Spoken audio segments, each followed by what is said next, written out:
níbo ni Concord wà lẹ́nu nísìn Concord tó yẹ pé pépà yẹn máa ń dé London according to bá ṣe gbọ́ ní FD MK Abiola mo ní kó di owó ẹ̀wọ̀n tí Nàìjíríà ṣe fún but tó bá everybody ma get message yẹn.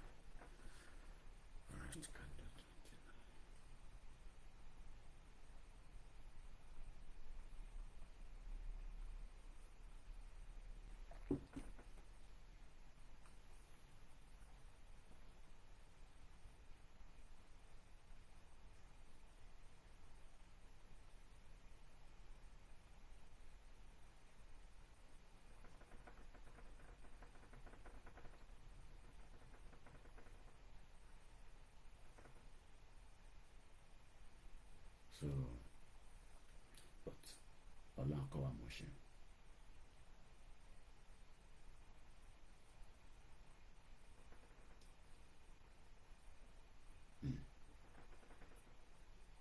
So tí wọ́n bá ṣe wá rò pé èèyàn kan bọ̀ láti wá save ẹ̀ kò sẹ́ni kankan tó fẹ́ save anybody o nílùú àdánwò yẹn. A lot of us are working very hard in Nigeria, extremely hard. Iṣẹ́ tẹ́ ń ṣe nílé àwa gan àlè ṣe iṣẹ́ táwa náà ń ṣe ní bíbá ẹ̀yin náà lè ṣe, so it's vice versa. Bóyá kankan ní pé Nigeria is not giving you, you know, that privilege like UK. That's just the difference. Tàbá fi dídà pé Nigeria ń ṣiṣẹ́ púpọ̀ ní better off our táwa abroad if the country was truly working, because if the country was working, MK Abiola family should not be suffering today. Mokin láti United Arab Emirates. When I put Festus Keyamo ni wọ́n ní pé sorting out. We see how far that goes. Ẹ̀yin tẹ́ wà nílé, ẹ̀yin ò ní láti ronú immigration. The only thing tẹ́ kọ̀ wá worried ni pé kò sí security, kò sí oúnjẹ, kò sí economy. But ẹni tó wà labroad nísìn, ẹni tó wà ní UAE báyìí nísìn, a máa ronú ìwé tó máa fi ṣiṣẹ́, because tó bá níwèé ò lè ṣiṣẹ́ àfi tó bá ń ṣe iṣẹ́ bí ẹrú. And I'll give you a story. Olórí burúkú làwọn olówó. Màá sọ story kan tí mo ṣe rí lórí Sky News láìpẹ́ fún yín. Máa sọ pé olówó kan wà Nàìjíríà tó máa gbẹ́lẹ̀, olórí burúkú ni gbogbo wọn pátá, wọ́n fẹ́ràn mẹ̀kúnnù. You'll be shocked by the time I give you this story. Remember, the platform is set up, so I'm still putting things together. I'm done láti lọ ṣe tea. Ilẹ̀ tí mọ́ tí là ń mú nílùú òyìnbó. Mo kí gbogbo ẹ̀yin èèyàn tẹ́tí wọlé o. Ẹ bá gbọ́ wọlé share button. Ìjáyà tí to send àwọn audio kan wá. Audio ẹ̀dẹ̀ máa ń pọ̀ máa ní kọ́kọ́ fẹ́ gbọ́ kí n tó play. Brother mi dáadáa. Love Yoruba Nation. Ìyá kan máa gbẹ́lẹ̀ lọ́nà. Love Yoruba Nation. Love Yoruba Nation. Ọba Akíntóyè. Love Igboho Òòṣà. Love gbogbo campaigners. Love gbogbo sọ̀rọ̀sọ̀rọ̀. Love gbogbo dásídásí. Love gbogbo náwónáwó. Love Yoruba lovers. Yoruba Nation lovers. Love our sisi mama. Love gbogbo gbóhùngbóhùn sókè. Love campaigners. A ti sọ fún yín ojú wa ti là.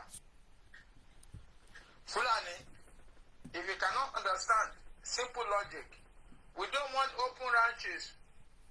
Open ranches is destroying our farms. It has to be thing of a past. This is the 21st century. And ranches is not compulsory for every state. Adesupa láti Any state like the ranches can do ranches for them. It's not compulsory. Ẹ káàárọ̀ lọ́dọ̀ yín lọ́hùn. Wọ́n à ń pẹ́yìn wá 1 hour ahead of us. Báwo ni Europe game ṣe ń lọ lọ́hùn? Because I know that the football match is going on in Germany. Kọ́lọ̀ ń jẹ́ kí gbogbo ẹni tó bá máa win. I think France lost yesterday to Denmark. Mo kàn ń highlight ẹ̀ náà ni. Mo kì í sọ ẹ̀ka bọ̀ sórí ètò wa. Ẹ bá gbọ́ wọlé share button ẹ̀yin tẹ́tí wọlé. Ẹ bá wa gbé wọlé share button. Ẹ jẹ́ máa gbọ́ ìjáyà lọ. Ibrahim Sulaiman mo kì í sọ. That we have to have the ranches in southwest. Ranches can be in the north. This is your job.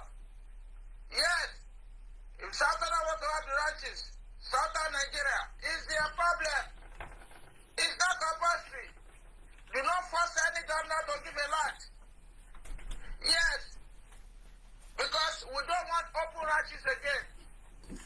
We don't want open grazing again. We don't want open grazing. Ranches can settle at Gaguje land. We will come there to buy our cow. We don't want open ranches in any local government in Nigeria again, especially the Southwest Yoruba land. It has to become a thing of past. Open ranches is causing problem. Common sense. Common sense. Look how they are destroying our farm, and that creates scarcity of food everywhere. That creates scarcity of food everywhere, every state, every local government. People are hungry. People are shouting due to the consequences and the action that Fulani are using cow to destroy farm. We don't want open grazing. It has to be totally banned forever. Yes. Yes. The cattle here are kidnappers. They are dangerous people. They are killing people every day. Yoruba, Sheba Sheba Power Lord, Ida Imamawu. Take Mama complain. Power, Baba Power. Elina Power. Ojúfọ́jú, etífẹ́tí, ẹgbà, ẹ̀mífẹ́mi, òfẹ́ mọ́ọ́sẹ̀ la máa tẹ̀lé o. Òfẹ́ mọ́ọ́sẹ̀ làwọn máa tẹ̀lé. Bàbá pa wá, ẹ pa wọ́n. Ẹ pa wọ́n, ẹyẹ kígbe pé wọ́n ń pa wá. Ẹ̀yin náà náwó ẹ lójú ẹ nẹ́nu ẹ lọ́pọlọ. Èèyàn nìyí, èèyàn ló pààyàn, kì í ṣe Ọlọ́run. Ẹ pa wọ́n. Ẹ pa wọ́n. Ẹ pa Fúlàní náà padà, ẹ revenge. Yorùbá is time for revenge. Ẹ gbà. Ẹ lé gbogbo Fúlàní tó bá wà lára nìyí. Ẹ gbà. Tolódodo bá ń jẹyà, tẹlẹsẹ bá ń jẹyà, olódodo ajẹ bẹ́ẹ̀. Tọwọ́ ò bá káàkiri ó ṣe jẹ́ kó ká gbogbo díẹ̀. Tọwọ́ ò bá káwọn tó wà ní ìgbẹ́ jẹ́ kó káwọn tó wà nígboro. Ẹ dẹ̀ ń sùn. We don't want Nigeria again. Nigeria is a disaster and construction. Okweru. We have to be free. We are Yoruba before Nigeria. Amalgamation expired. We don't want Nigeria again. We don't want Nigeria again. In the same time of the Yoruba nation. Ẹ má pa ìwọ pé Fúlàní ń paramọ́. Ẹ̀yin náà ẹ pa wọ́n. Ojúfojú, etífetí, ẹnufẹ́nu, ẹ̀mífẹ́mi, ẹ pa wọ́n. Ẹ̀yin náà ẹ pa wọ́n. Ẹ jẹ́ ká gbọ́ pé ẹ pa wọ́n. Ọlọ́jọ́ onílẹ̀-ẹjọ́ ilẹ̀ títa kò bá wà náà. Ẹ wọ́n bá yẹ ń pa àwọn ògo wẹ́rẹ́ wa. Wọ́n ti pa gọ́nà, wọ́n ti pa president, wọ́n ti pa local chairman. Àwọn gọ́nà wa tomorrow, àwọn local chairman tomorrow. Àwọn tó máa tún ní ṣe wọ́n ti pa gbogbo wọn. Ẹ pa wọ́n. Ẹ pa wọ́n. Kò sáyà, ẹ pa wọ́n. Thank you, Yoruba nation. Yoruba nation. Mo kí gbogbo ẹ̀yin tí ẹ ń darapọ̀ mọ́ wa ní méjì mẹ́ta pé ẹ káàbọ̀ sórí ìkànnì wa tí wọ́n ń pè ní Koikimedia.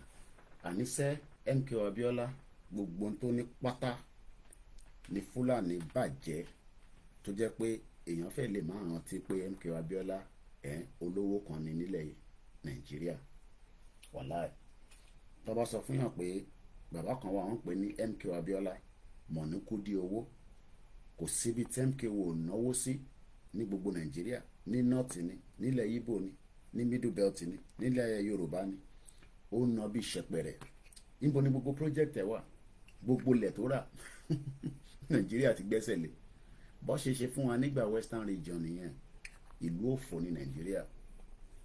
So ìwọ tó tẹ̀ tí lówó ó jẹ́ máa ṣe gbìyànjú. Àtàgò mẹ́ta lèmi náà ti jí tí mo ń ṣiṣẹ́ lórí láptọ́pù mi. Àgò mẹ́fà ló ṣe fẹ́ lò. That means I've been awake for 3 hours.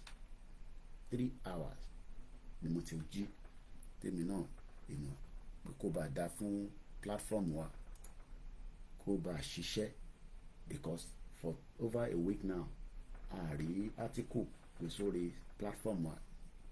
So our website has been down. So aláti sáré ṣe tó ń pè ní quick adjustment pé kó má bàa dàbí ìgbẹ́ èèyàn lọ sórí sáìtì wa though Koikimedia site ń ṣiṣẹ́ but a ti open a new channel just to be able to make articles because sì táwọn ló lórí Koikimedia wọ́n ní àfìgbà tí bá lọ mú £4,000 wá ká tó lè upgrade ẹ̀ ṣé mi dẹ́ ní £4,000 láàárọ̀ ẹ̀ à ní £4,000 so a ní láti ṣe adjustment ìyẹn lẹ́yìn ò fẹ́ gbọ́ ní Nàìjíríà ẹ̀sìn fẹ́ máa lo ẹ fẹ́ máa push tí kò lè ṣiṣẹ́ tó ti dead lánàá sí ni iṣẹ́ la ṣe èmi àtàwọn team mi àásùn we've been able to create a new platform tó lè fún wa ní access pé kátẹ̀sí lè máa push article jáde which I'll be telling you a little bit more so aláti sáré abẹ̀rẹ̀ sí lo méjì mẹ́ta òkè kí ni ká ṣe òkè bí a ká ṣe kọ́kọ́ creating kankan náà temporary measure then tọ́lọ́n bá pèsè owó fún wa ẹ̀yin ò fẹ́ gbà yẹn ní Nàìjíríà yẹn ni ìyà ṣe máa jẹ yín dáadáa ìyà máa jẹ yín torí pé ẹ fẹ́ accept pé ká upgrade ká kúrò nínú ìdọ̀tí ẹ fi máa push tí ó ń tì wá lọ sí inú ẹ fi máa lọ wo Davido máa ṣèyàwó ní 25th àbí ẹ̀hún náà ni kẹ́ lọ́ máa wo lórí Linda Ìkejì kẹ́ lọ́ máa wo fídíò àti picture wọn bó ṣe ń gun Rolls Royce ṣé wọ́n mọ̀ pé Rolls Royce wọ́n fi ń ṣe kábúkábú ní Dubai ni kẹ́ lọ́ máa wo chief priest Cubana priest kẹ́ lọ́ máa wo this kẹ́ lọ́ máa wo that kó wá máa wò pé báwo ni tiẹ̀ náà ṣe máa rí báyìí kò lè rí bẹ́ẹ̀ system tó bá ṣiṣẹ́ ló máa jẹ́ kó rí bẹ́ẹ̀ Nigerian system olówó olórí burúkú ni gbogbo wọn látọ̀kẹ̀délẹ̀ máa ṣàlàyé fún ẹ mò ń bọ̀ jẹ́ tó wo ìtókù tí Jaya gbé fún mi èwo lélẹ̀ Of Yoruba Nation. oníbàwọn tó lélẹ̀ Of Yoruba Nation. Of Yoruba Nation. Of Akitoye. Of Igboho Òòṣà. Of gbogbo campaigners. Of gbogbo sọ̀rọ̀sọ̀rọ̀. Of gbogbo dásídásí. Of gbogbo náwónáwó. Of Yoruba lovers. Yoruba Nation lovers. Of our sisi mama. Of gbogbo gbóhùngbóhùn sókè. Of campaigners. A ti sọ fún yín ojú wa ti là. Fulani, if you cannot understand simple logic. Okay, àti gbọ́lé lẹ́ǹkan. Of Yoruba Nation. Of Yoruba Nation. Of Yoruba Nation. Mẹ́tàlélá. Mẹ́tàléló. Of Yoruba Nation. Of olórí àwa. Of àwọn olórí àwa. Of àwọn olórí àwa. Of Akitoye. Tó fi làákàyè tó. Bẹ́ẹ̀ni. Of Igboho Òòṣà. Ìlú mọ́lẹ̀. Akọni tiwa. Bẹ́ẹ̀ni. Oòduà. Bẹ́ẹ̀ni. Tó fi gbogbo nǹkan tó nídìí wá. Bẹ́ẹ̀ni. A lè gbàgbé ẹ o. Láíláí. Èèyàn ní ẹ o. Bẹ́ẹ̀ni. Àléèyàn míì tó ṣe bẹ́ẹ̀ o. Tòótọ́ tó bẹ́ẹ̀. Ọmọ tọ́lọ́run gẹ́. Bẹ́ẹ̀ni. Tó sì fi gbogbo ẹ̀. Ó fi tó fi gbogbo ẹ̀ jà lọ. sí Yorùbá Nation. Àtòwò àti gbogbo ẹ̀. Ìbà rẹ̀ Kábíyèsí ẹ̀. olórí ogun tiwa. Kábíyèsí Elédùmarè. Ẹ wá o. Ibi tá à ń lọ là ń lọ. Bẹ́ẹ̀ni. Ẹ má jẹ́ kó fi ọ̀pá pọ̀ lọ́pọ̀lọpọ̀ jò fún wa mọ́ o. Bẹ́ẹ̀ni. Yes. Tí ò bá sí kú ilé. Bẹ́ẹ̀ni. Tòde ò lè pa ni o. Kò bẹ́ẹ̀ ló ṣe rí gangan náà nìyẹn. Àwọn bá ń bẹ̀rù. Kí ni kábíyèsí ń bẹ̀rù fún? Ẹ ní láti bẹ̀rù. Àdúrà tí pẹ́kípẹ́kí. Kí ni kábíyèsí ń bẹ̀rù fún? Bẹ́ẹ̀ni.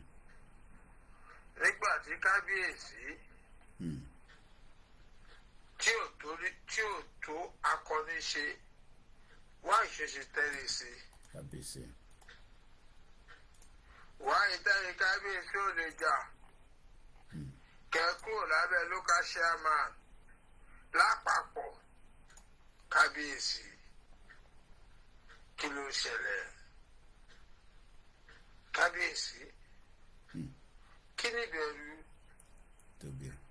kábíyèsí ṣé owó tó ń fún yín ló ń bà yín lẹ́rù ni àbí kọ́ máa yọ yín lóyè ṣé wọ́n lè yọ gbogbo yín lóyè ni ẹ fẹnu ṣèkàn wọn ò lè yọ gbogbo yín lóyè kábíyèsí kábíyèsí kí ni bẹ̀rù àníkẹ́ kúrò lágbẹ́ chairman ẹ̀yin tí ń bẹ̀rù nígbà táwọn ọmọ yín dúró tọ́ fún yín gbogbo ìlú dúró tọ́ ẹ̀yin lọ lórí àwa ẹ̀yin tún bẹ̀rù okay now.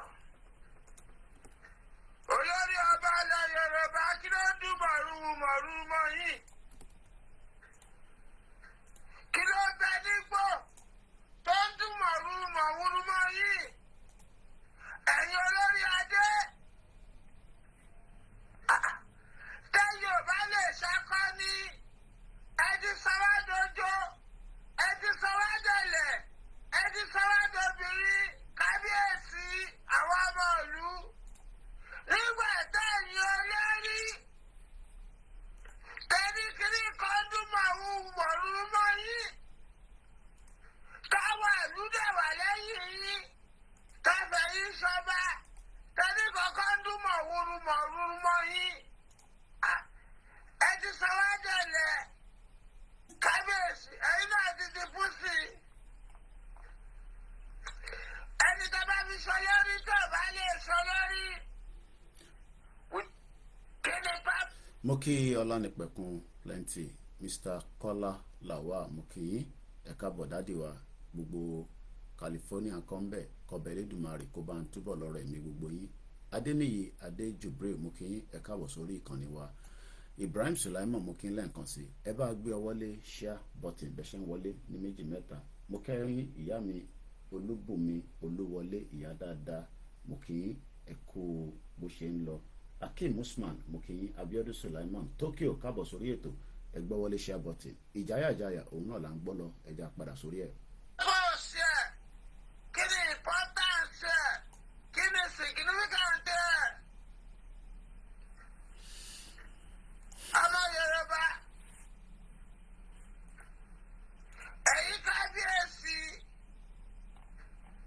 kí ló bà yín lẹ́rù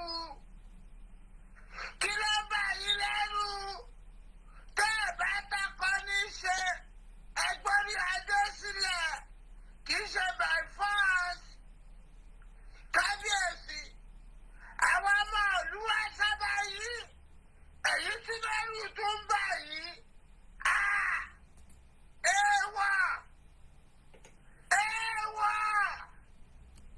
ibùdó bá mi sọrí wọn kì í fi ṣèrú kábíyèsí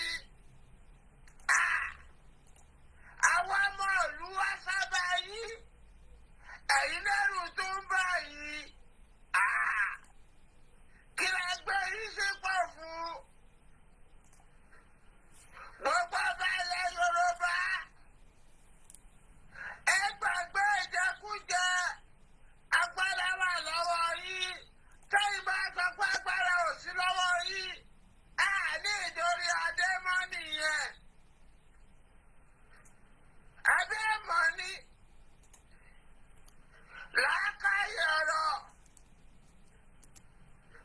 olórí àwa fẹ́ kúrò lóko ẹrú tẹ́yìn ò bá lè gbà wá là táwa bá dìde tàbá gbára wá là a máa tẹ́jú yín mọ́lẹ̀ o. ẹ gbà kí ni purpose yín kí ni significance yín kí ni importance yín ṣùgbọ́n bá máa lọ ń gẹ sí jagun láti jagun fúlù ni ẹ̀yin ò lè jà fún wa ìyà ń jẹ wá Fúlàní ń pa wá àwa ò pa Fúlàní ẹ̀yin ò sára.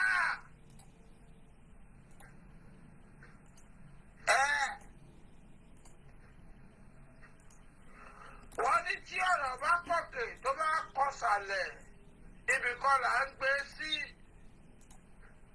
Àwọn ọmọ ìlú ẹ tọ́jú mọ́lẹ̀. Open grazing is bad. Kò sí sínétọ̀ tó sọ̀rọ̀ fún wa. They are cowards. Ẹ̀yin ò fura ní.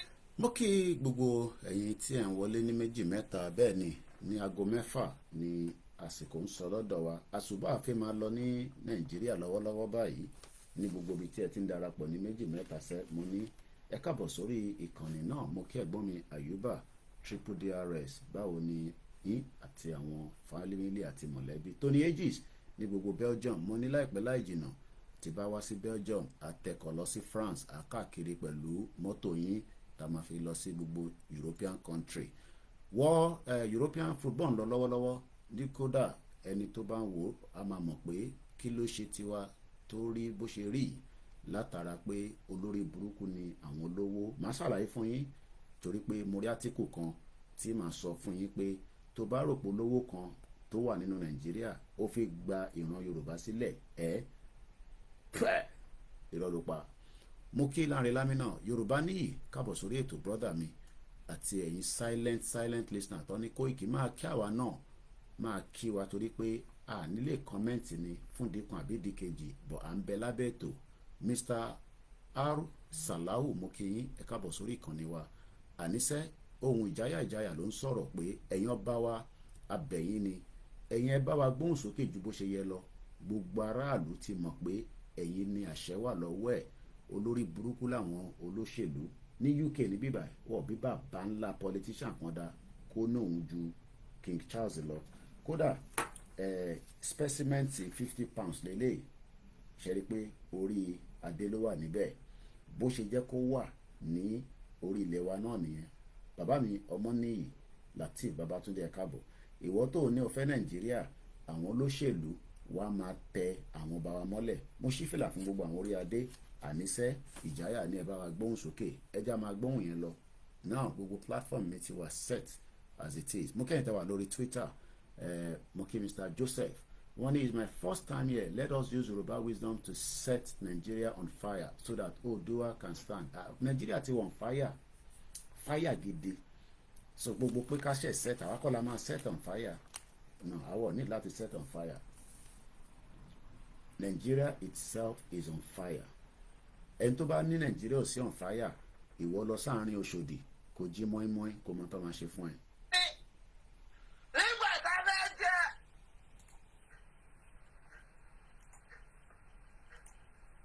Nígbà tá a fẹ́ jẹ́ ọ̀nà fífẹ̀ wọ́n mú lọ sí Sókótó ẹ lọ ríṣìṣì fọ́ọ̀sì èmi tí mo ti ṣe gbogbo kan tó ń sọ ni mo ti sọ sí lórí. Gbogbo kan tó ń ṣẹlẹ̀ ni mo ti sọ. Wọ́n mú àní lọ sí Sókótó kí ló fara nù. Fúra àwọn ẹgbàá wa sílẹ̀ sí i. Kábíyèsí ọba àti ìjòyè ẹgbàá wa sílẹ̀. A máa tẹ́jú ara wa mọ́lẹ̀ o. Because ẹ̀ ń gbàbọ̀dé lọ́wọ́ Fúlàní fún wa. Tẹ́ ẹ̀ bá gbàbọ̀dé nílẹ̀ Yorùbá àtọ́ba àtìjòyè àti pàlítíṣà tó ń kó màálù fún Fúlàní abẹ́ṣẹ́gun wọn. Yes, ẹ̀tọ́ àṣírí gbogbo wọn fún wa.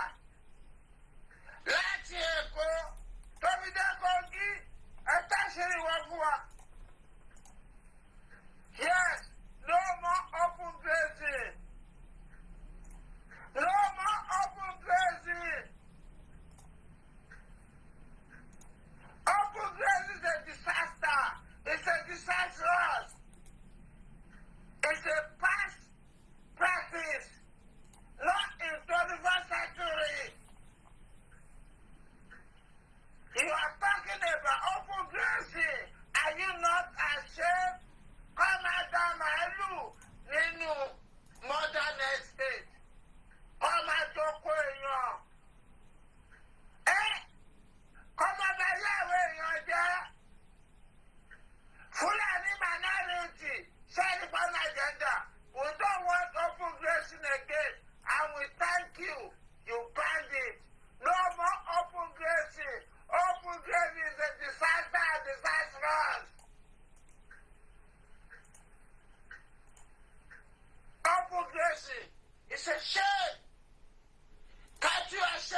ohun ìjáyà náà ni ẹ ṣì ń gbọ́ ní background yẹn. Bàbá mi Kọ́lá Adéyafẹ́, ẹ káàbọ̀ sórí ètò wa sórí ìkànnì Koikimedia.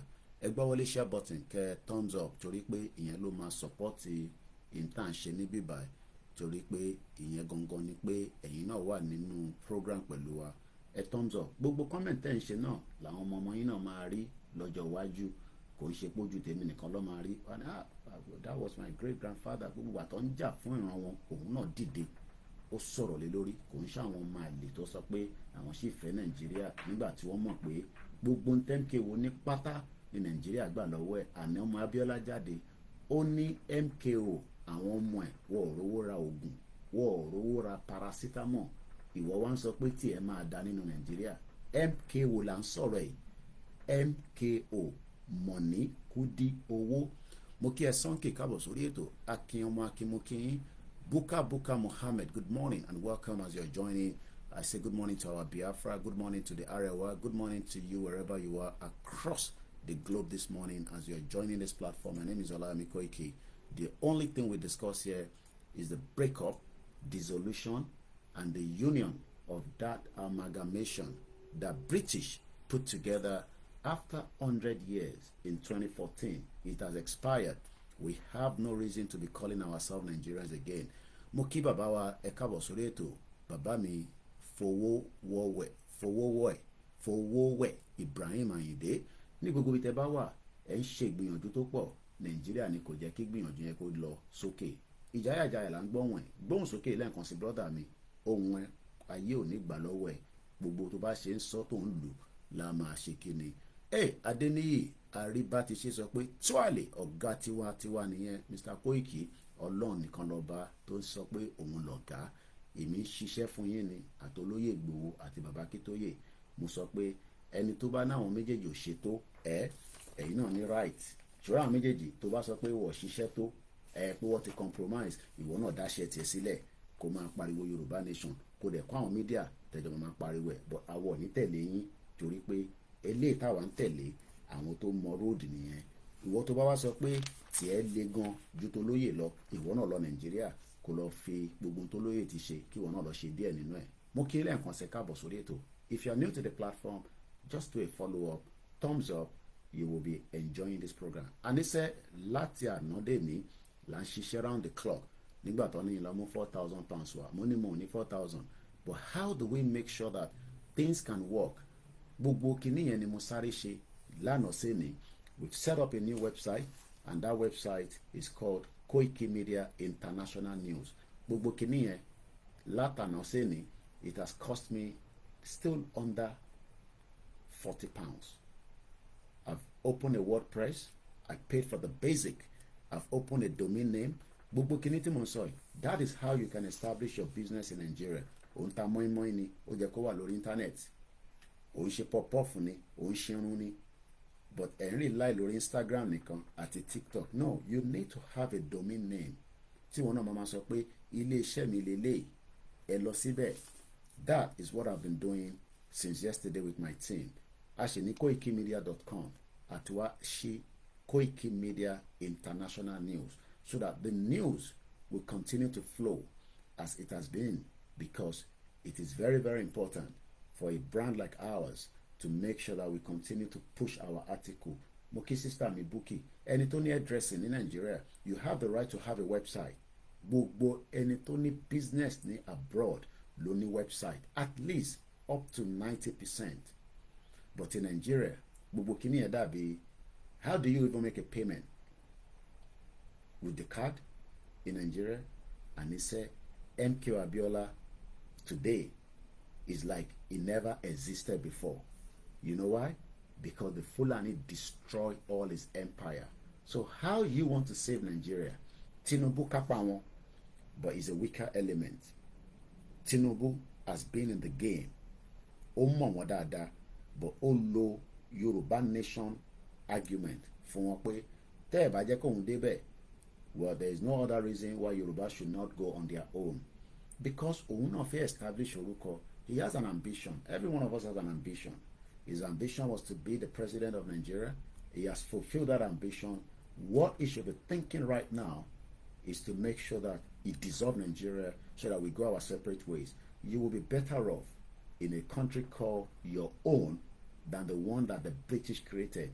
Understanding it. These are the generations. These are the forefathers of the people that created Nigeria. King Charles today, and what Babanlai created Nigeria. So why some of you wants to save Nigeria is what I don't understand. Oh, so that you can be pally with the rich people in Nigeria. I have a special message from British billionaire or richest family. 4 members of Britain richest family. Kí ló ṣẹlẹ̀ sí wọn? Máì ti sàkúrò lórí ètò top up fóònù ẹ̀ tó bá ní credit torí pé mo fẹ́ sọ nípa àwọn olówó Britain. Kí ló ṣẹlẹ̀ sí wọn? Kí ló ṣe wọ́n? Koiki sọ fún mi nísìnyí, kò ṣe nísìnyí, farabalẹ̀ jókòó sórí ètò. Àní tó bá ń retí olówó kan ní Nàìjíríà kó dá sọ̀rọ̀ Yorùbá nation, olórí burúkú àtàyè ni wọ́n, látòkè délẹ̀ ọmọ àlè ni wọ́n. Gbóhùn sókè jáyàjáyà.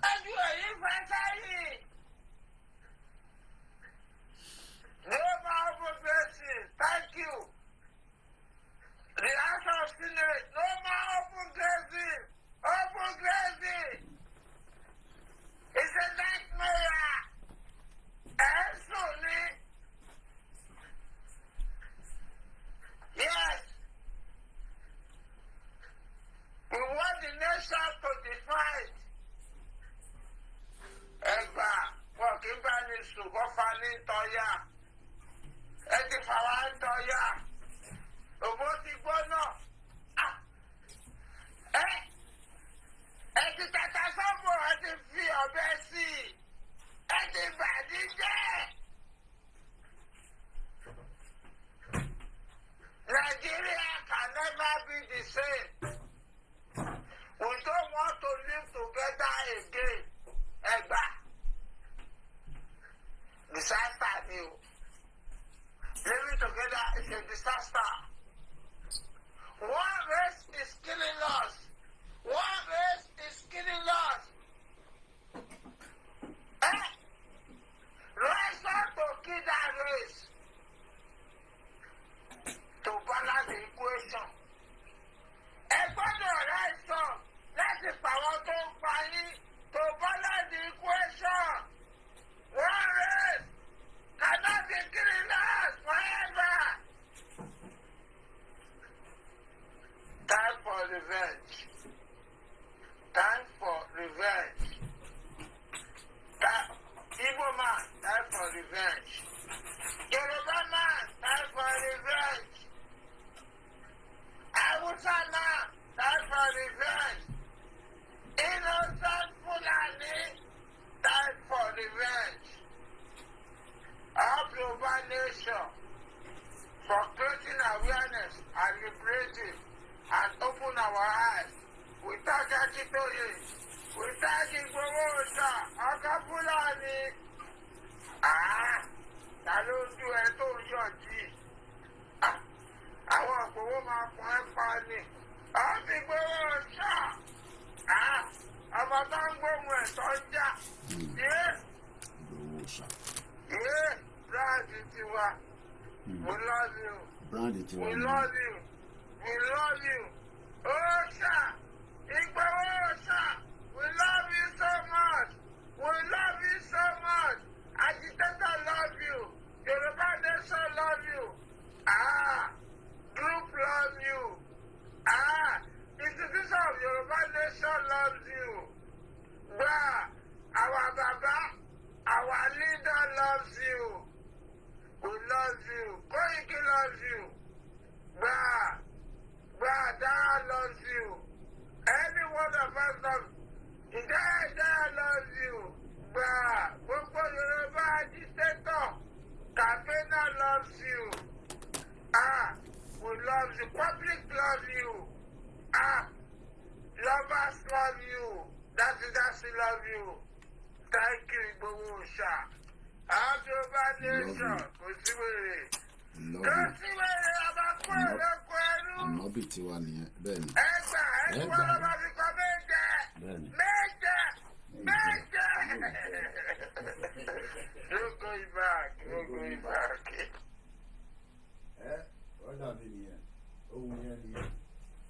The voice of the voiceless. Everyone go the voice of the voiceless. I'm making my tea. Smell nice. And Koiki only tea. Then not much animal gogoro. Only a contour ni a conigman. Omo gogoro di kilo dalelo. Gogoro lomani. So I'll have my tea and I have my waffles lele. You need the wheat, you need sugar, you need milk, you need yeast, you need a production to be able to produce this in large quantity, and you can make money and sell it all over the place. Mr. Kamal Adeola, good morning. Sonkini Igbowo ọmọ kan bí 1 billion. Bẹ́ẹ̀ni, gbogbo tó bá nífẹ̀ẹ́ Igbowo ẹ bá wa fi 1 síbẹ̀. Mo kí Àrólé Odùduwà, mo kí gbogbo yín pátápátá. Àrólé 1010, gbogbo àwọn medias láì fẹ́ni kankan sílẹ̀. Mo kí Dr. Zabi, àwọn ni chairman gbogbo media ní UK. Mo kí publicity secretary Ìyédára Kòwé. Mo kí Lady K Yorùbáwuyì. Mo kí gbogbo yín lẹ́ẹ̀kan sí. Èyí tá a fi mu drink lánàá nìyẹn. So, you know, now there's still more audio from our brother, the voice of the voiceless. Ejatugbele. Yoruba nation. Abi. Yoruba nation. Yanjewa. Tó pọ̀. Wọ́n gbọ́dọ̀ sọ yẹn fún yàn nísìnyí. Ebi ń pa wá, ìyà ń jẹ wá, wọ́n gbọ́dọ̀ sọ yẹn fún anybody nísìnyí. Àbí mo parọ́? Ẹ̀yin tẹ́ ń gbọ́ mi nílé. Ṣé wọ́n gbọ́dọ̀ sọ fún yàn nísìnyí pé ebi ń pààyàn? Bí a nígbà tí Tinubu ò tí ì dé, wọ́n ní Buhari ti gbé lọ́ọ̀fù lọ. Ọmọ Yorùbá ní Buhari gbé lọ́ọ̀fù lọ. Mo ò gbọ́rọ̀ ẹ̀rí láyé mi. Báwo ni Buhari ṣe gbé lọ́ọ̀fù lọ? Buhari gbé lọ́ọ̀fù lọ. Unbelievable. That is how we have been bastardized. That is how we have been damaged. Ọmọ Yorùbá sọ pé láti ìgbà tí Buhari, President Muhammadu Buhari, tó ní kó lọ pa àwọn ọmọ Ìgbò, tó ní kó wá pa Ìgbòho, ọmọ Yorùbá wá ní Buhari ti gbé lọ́ọ̀fù lọ. Mo kí baby girl _162. Èmi ò sí lórí TikTok yín o. TikTok yín ò gbádùn. Gbogbo ìgbà tí máa ń gbọ́ táwọn èèyàn wà táwọn media sọ, hey, TikTok ti já wa o. It's just it's a crazy platform. So I decided, nah. I can't deal with that nonsense. So you will not find me on TikTok, but you will find me on many platforms. And we have opened our Moki Dr. Wumi. Dr. Wumi ló máa ń sọ̀rọ̀ ní. She's the face of the mothers. She does a very 20-minute straight talk conversation. Triple DRS, Ayuba Egbomini. Where was that love? Àwọn òpònú. I mean, how can a Yoruba person say Buhari ti gbé love lọ? Mo ń bọ̀ ìjáyà, à ń bọ̀ àgbé ibi tó kù tó sọ̀rọ̀ dé. I mean, ọmọ Yorùbá ní Buhari ti gbé love lọ. Ó ní láti ìgbà tí Buhari ti lọ ni Buhari ti gbé love lọ. Mo dẹ̀ fẹ́ kí tí ì dá sí mi lára. Ta ló mu tí ibi tèmi náà lọ́wọ́ àárọ̀ báyìí? Àwọn workers tó bá ti débi iṣẹ́ láàárọ̀ nílùú òyìnbó. Ẹ̀gbọ́n mi triple DRS, I'm sure pé tó bá ti débi iṣẹ́, àwọn kan á béèrè lọ́wọ́ pé, you want cup of tea? You want cup of tea? You want your milk? Sugar? A máa fi mú sọ̀rọ̀. Bó ṣe rí ní London nìyẹn. London la wà. Ìgbà tí yàn ti dé London, tí ó bèsè rè kọ pé London la wà. Àfi lọ́ra ẹ̀ London. Yàn wá pé Ọlọ́run jẹ́ kí èmi náà lè dé London ní London. Níbi tá a jẹ́ ṣíkìnì dé o, àwọn adìyẹ ń tún sá fún wa. Grandma mi mọ̀ mọ́ tó wọ́n láì kò bèsè rè gan. Kọ́lọ̀ fọ́run kẹ̀yà yẹn. She died at 92. Dádé jíjáde ilé. Omi ò wá láti ìsàlẹ̀ wá sókè. A máa ń pọnmi lọ sókè ni. Mo pọnmi bí wèrè kí n tó sá kúrò sí Nàìjíríà wá sí UK ní 90. Ó máa pé 25 years tí mo ti ń gbé nílùú yìí. Mo ti kúrò nílé tipẹ́. Mr. Daniel Adeyemi, mo ti kúrò nílé tipẹ́. Ọmọ Yorùbá wá ní Buhari ti gbé lọ́ọ̀fù lọ. Ó ní láti gbà tí Buhari ti gbé lọ́ọ̀fù lọ. Ẹja àkọ́kọ́ gbọ́ bàbá yìí náà. Kazeem ṣe olú ti sú wa eku òkè bí eku mọ́ ẹyẹ òkè bí ẹyẹ mọ́ gàrí là ń mu sá èmi àtàwọn àbí mi àlè jẹ ráìsì mọ́ ẹ̀wà náà ti wọ́n gàrí ọ̀gá ti 1-2 ó ti sú mi orílẹ̀-èdè ti sú mi báyìí kọ́ ni wọ́n bá tẹ́lẹ̀ gbogbo àwọn tí wọ́n ní ọ̀la yìí ẹ̀kọ́ ọ̀fẹ́ ni wọ́n ká o ẹni sùúrù bàbá ẹ̀kọ́ Awólọ́wọ̀ wọn ká àti gbọ́ yẹn ẹ jẹ́ kí àwọn tó ń wọlé. Mr. Nelson, good morning, how are you, how you doing sir? Welcome to our program. How is you in South Africa? Òyìnbó ńláńlá òyìnbó a máa kọ́yàn lẹ́nu Yorùbá wùyá ní mo gbọ́ English. Bàbá Èkìtì ní ẹ má jẹ́ ń sọ English kó má lọ gé mi láwọn jẹ. Good morning to you Nelson Wanga. Oh hey Biafra. Bámidélé Mohammed ní Ìgbòho Òòṣà the general himself. Ìyá mi Kẹ́mi Bello mo ní ẹ fún mi ní glasses kémi náà fi ṣe summer now. Ẹ pè mí kẹ́ fún mi ní glasses yìí. Ẹ̀yin nìkan lẹ ń wọ glasses yìí mọ́mì mi. Kò ní bàjẹ́ fún yín kò ní tán síbẹ̀ láíláí. Ẹ máa fáìn sí ni. Àtilọ́lá Moruf. Mo tẹ ìgbóhùn bọ̀dá mi Moruf Al-Moruf. Àwọn tọ̀yọ́ nìyẹn. We want Yorùbá nation now. Ẹni tó bá tẹ̀ náà wọ́n fẹ́ Yorùbá nation yà ló máa jẹ́. Ìlú yìí ti sí wa. Ìlú yìí ti sí wa. Gàrí là ń mu lójoojúmọ́. Gàrí gan ti di góòlù báyìí according to Sonke. Bàbá ẹgbọ́n sókè kí lẹ sọ. Mo gbọ́ yín sẹ́. Ẹgbọ́n sókè kí lẹ sọ. ẹyẹ òkè bí ẹyẹ mọ́. Kí ló dé? gàrí là ń mu sá èmi àtàwọn àbí mi àlè jẹ ráìsì mọ́ ẹ̀wà náà ti wọ́n gàrí ọ̀gá ti 1-2 ó ti sú mi orílẹ̀-èdè ti sú mi báyìí kọ́ ni wọ́n bá tẹ́lẹ̀ gbogbo àwọn tí wọ́n ní ọ̀la yìí ẹ̀kọ́ ọ̀fẹ́ ni wọ́n ká o ẹ̀kọ́ Awólọ́wọ̀ wọn ká àlè rán mọ́ sùkúù mọ́ ayé yóò dá ó ti sú wa o wọ́n bá wá nǹkan sí i àti polítì ẹ rí pé orí mi gan ti pa ó ti sú wa o orí tèmi náà ti pa orílẹ̀-èdè wọn bá wá nǹkan ṣe sí o. bàbá ní sùúrù àwa náà ti mu tíì títí tí orí wa ti pa a ti mu kọfì títí tí orí wa ti pa àfi wálé àti wọ́támáwẹ̀ èmi ò mọ̀ báwọn kan láìkẹ̀ ìyàwó mi máa ń ní ooru mú níta máa ń ní ooru wo ló mú British weather mo fi támáwẹ̀ ṣeré mo máa wọ kíní kàn mí pẹ̀lú sọ́mà gbèkọ́ o lè jáde nísìn kí gbogbo ẹ̀ kó dá páó irú èmi ti dẹ̀ máa ń pè tí bá ti jáde ó lè jẹ́ owó alẹ́ ni máa wọlé mo máa ń wọ ṣeré ni támáwẹ̀ tí n bá tẹ̀ wọ top ẹ̀ mo máa ń wọ ti sàlẹ̀ keeps you warm. So bàbá àwa náà àti wọ támáwẹ̀ àti ní arthritis bàbá ṣe mọ tán pè ní arthritis ẹ mọ̀ arthritis ni àwọn òtútù tó máa ń kó síyàn lẹ́sẹ̀ ẹ ṣe gan ni Mr. Akira wọ́n ní well done God will help us bẹ́ẹ̀ ni but God help only those that help themselves. Nelson ni I am not from Biafra land I'm ọmọ Èkó pàtàkì ni mí o àwọn tèkó nìyẹn ẹ ṣe gan ni orúkọ yẹn fẹ́ dàbí ni ìgbà tí kò dàbí ẹyọ Ìgbò ẹ forúkọ Yorùbá sí ìyẹn la ṣe ń sọ ẹ forúkọ Yorùbá sí ẹ change Nelson yẹn ká máa mọ̀ pé orúkọ Yorùbá ni ẹ ṣe gan ni kò ní bàjẹ́ fún yín bàbá ṣẹmu tán pè ní arthritis. Mr. Kazeem Alao ni what is the way forward sir? The way forward is to make sure that as many Yoruba people is aware of things that they are not aware of. And a very good question you've asked. Thank you so much. The way forward is to, for me and many of our medias to first highlight what is the problem.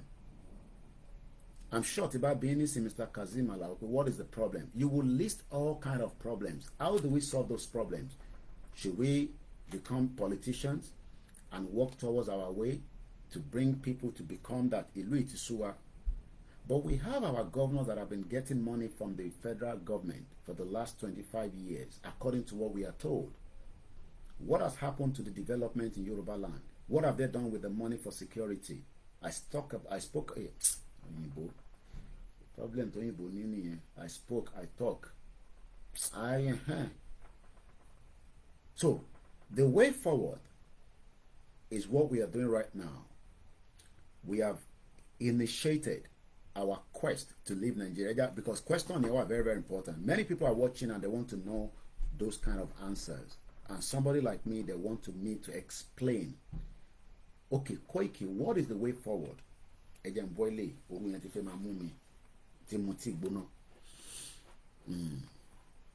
I love my military outfits. I'm prepare fún o gbọ́dọ̀ máa múra sílẹ̀ because olóyè lè pè mí pé ó ti ń ṣẹlẹ̀ mo gbé flight mo ń lọlé nìyẹn. So the way forward is to engage our politicians. forget about gbogbo èbú tá à ń bú wọn. I was listening to my sister Yeye Dara. Ó ní look, tá bá pè wèrè ní wèrè, àtún pè wọ́n ní kinní kan, àtún fà wọ́n mọ́ra. Ẹ rí pé when we started, it was like a lot of people didn't understand what we really wanted. They were like, oh, you guys are against Tinubu to become the president. Now, that argument is no longer on the table, right? But that was what some people were saying. Oh, Koiki, ọmọ Yorùbá ni ẹ now. Gbogbo eléyìí tó ń ṣe ò make sense. Òun ṣe eléyìí tó ra àwọn ọmọ Igbo. Ṣé Igbo nìyẹn ẹ ni? That was what Adeyinka grandson said. Ṣé mo bínú sí? Nah, ọmọ Yorùbá ni. The agenda of those that call themselves conservative Yoruba, like Adeyinka grandson, was for Tinubu to be the president. He is now the president. Do you know that Eyite support Tinubu? There is more shoulder on your head than me. Because your expectation from right here in UK, I will just say Rishi Sunak. Prime Minister. It doesn't make any difference. But for argument's sake, President Bola Tinubu, GCFR, he is now the president of the Federal Republic. Don't tell me he's the president till 2031. I only know, according to the law, he's the president till 2027. Now, the question Emma what would happen? I pray it doesn't go that way, because if it goes that way, it will not favor our Yoruba nation. If Tinubu eventually does not give you what you expect from him, I am not talking about a better governance, a good education system, quality life, well-being. Koikima fiti ṣàkọsí mi náà mógi àtàkàrà nínú ilé mi nísìn tí mo dẹ̀ ń gbádùn mo níná nínú ilé mi kò kì má lo ọ̀rọ̀ àlùfàǹṣà kò f-word máa fi títì wọ̀n mí gbogbo nonsense tó ń show ní London yẹn lọ wá ṣẹ́ṣe. Okay, journalist ni mi, I should be on the road doing what I do. I am not a journalist that put on the tie. I am not Richest Quest. I have not been employed by any of the BBC because all my control me. Kí lẹ rò pé mo yọ ṣe kúrò ní TVC? I met her once during celebration. She left TVC because her views tó ń sọ yẹn kò bá view ti TVC mọ́. Gbogbo ilẹ̀ mọ́ mo yọ now. I don't even know where she is right now. She was a critic of the government, but kò lè máa criticize the government lórí platform Tinubu tó ń pè ní TVC. So she has to leave. She lost probably revenue. Maybe some of you don't know that. Mo kàn mú ọ̀rọ̀ yẹn jáde díẹ̀díẹ̀ kí ẹ lè bá ní background understanding. So the way forward is we will engage everybody, including you, including me, including the people that believe or doesn't believe. It is now entirely until everybody then say, okay, what are the problems? Kí ló ń fa ìdíwọ́ tí kò ní progress? Number one, there is a Western agenda.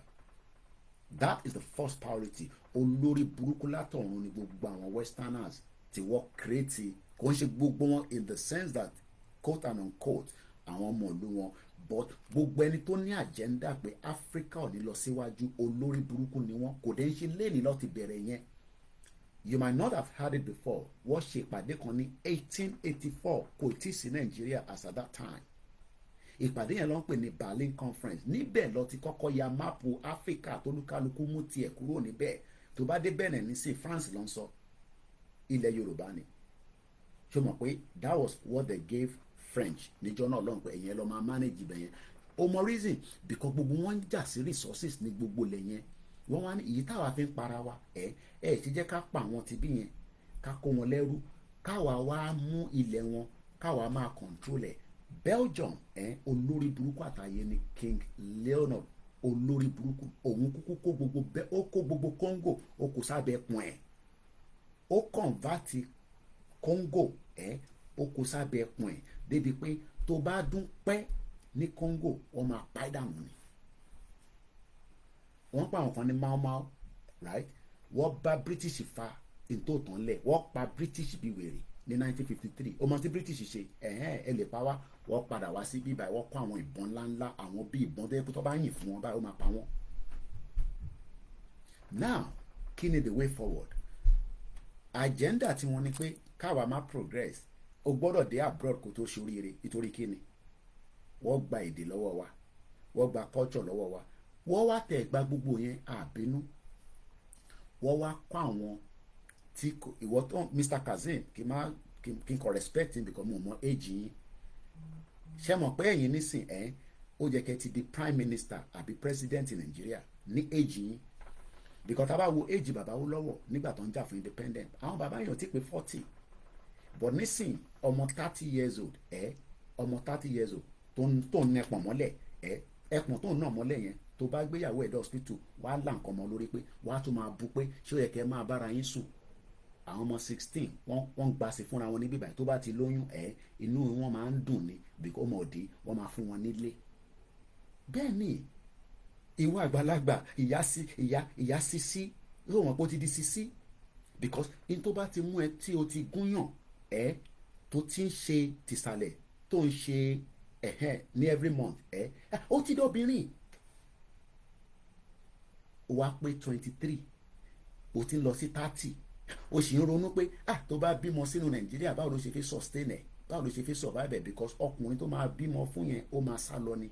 Nílùú ìyá ọmọ 16 lè bára wọn sùn, ìwọ bàbá 40 something máa wọ ọmọ 16 tó fi bá sùn, ẹ̀wọ̀n ló máa ṣe, ó máa kú sẹ́wọ̀n ni. Mo kàn fún yín ní background how with their own life be better tí wọ́n wá ń control life tiwa. wàá máa bẹ̀rẹ̀ pé bọ̀ Koiki àwọn kan ló ń control wa, òmùgọ̀ nìyẹn, àwọn ló ń control wa. They are controlling the narrative from the fraudulent IMF, olórí burúkú ní IMF, International Monetary Fund, wọ́n wà lára àwọn tó pa Abiola.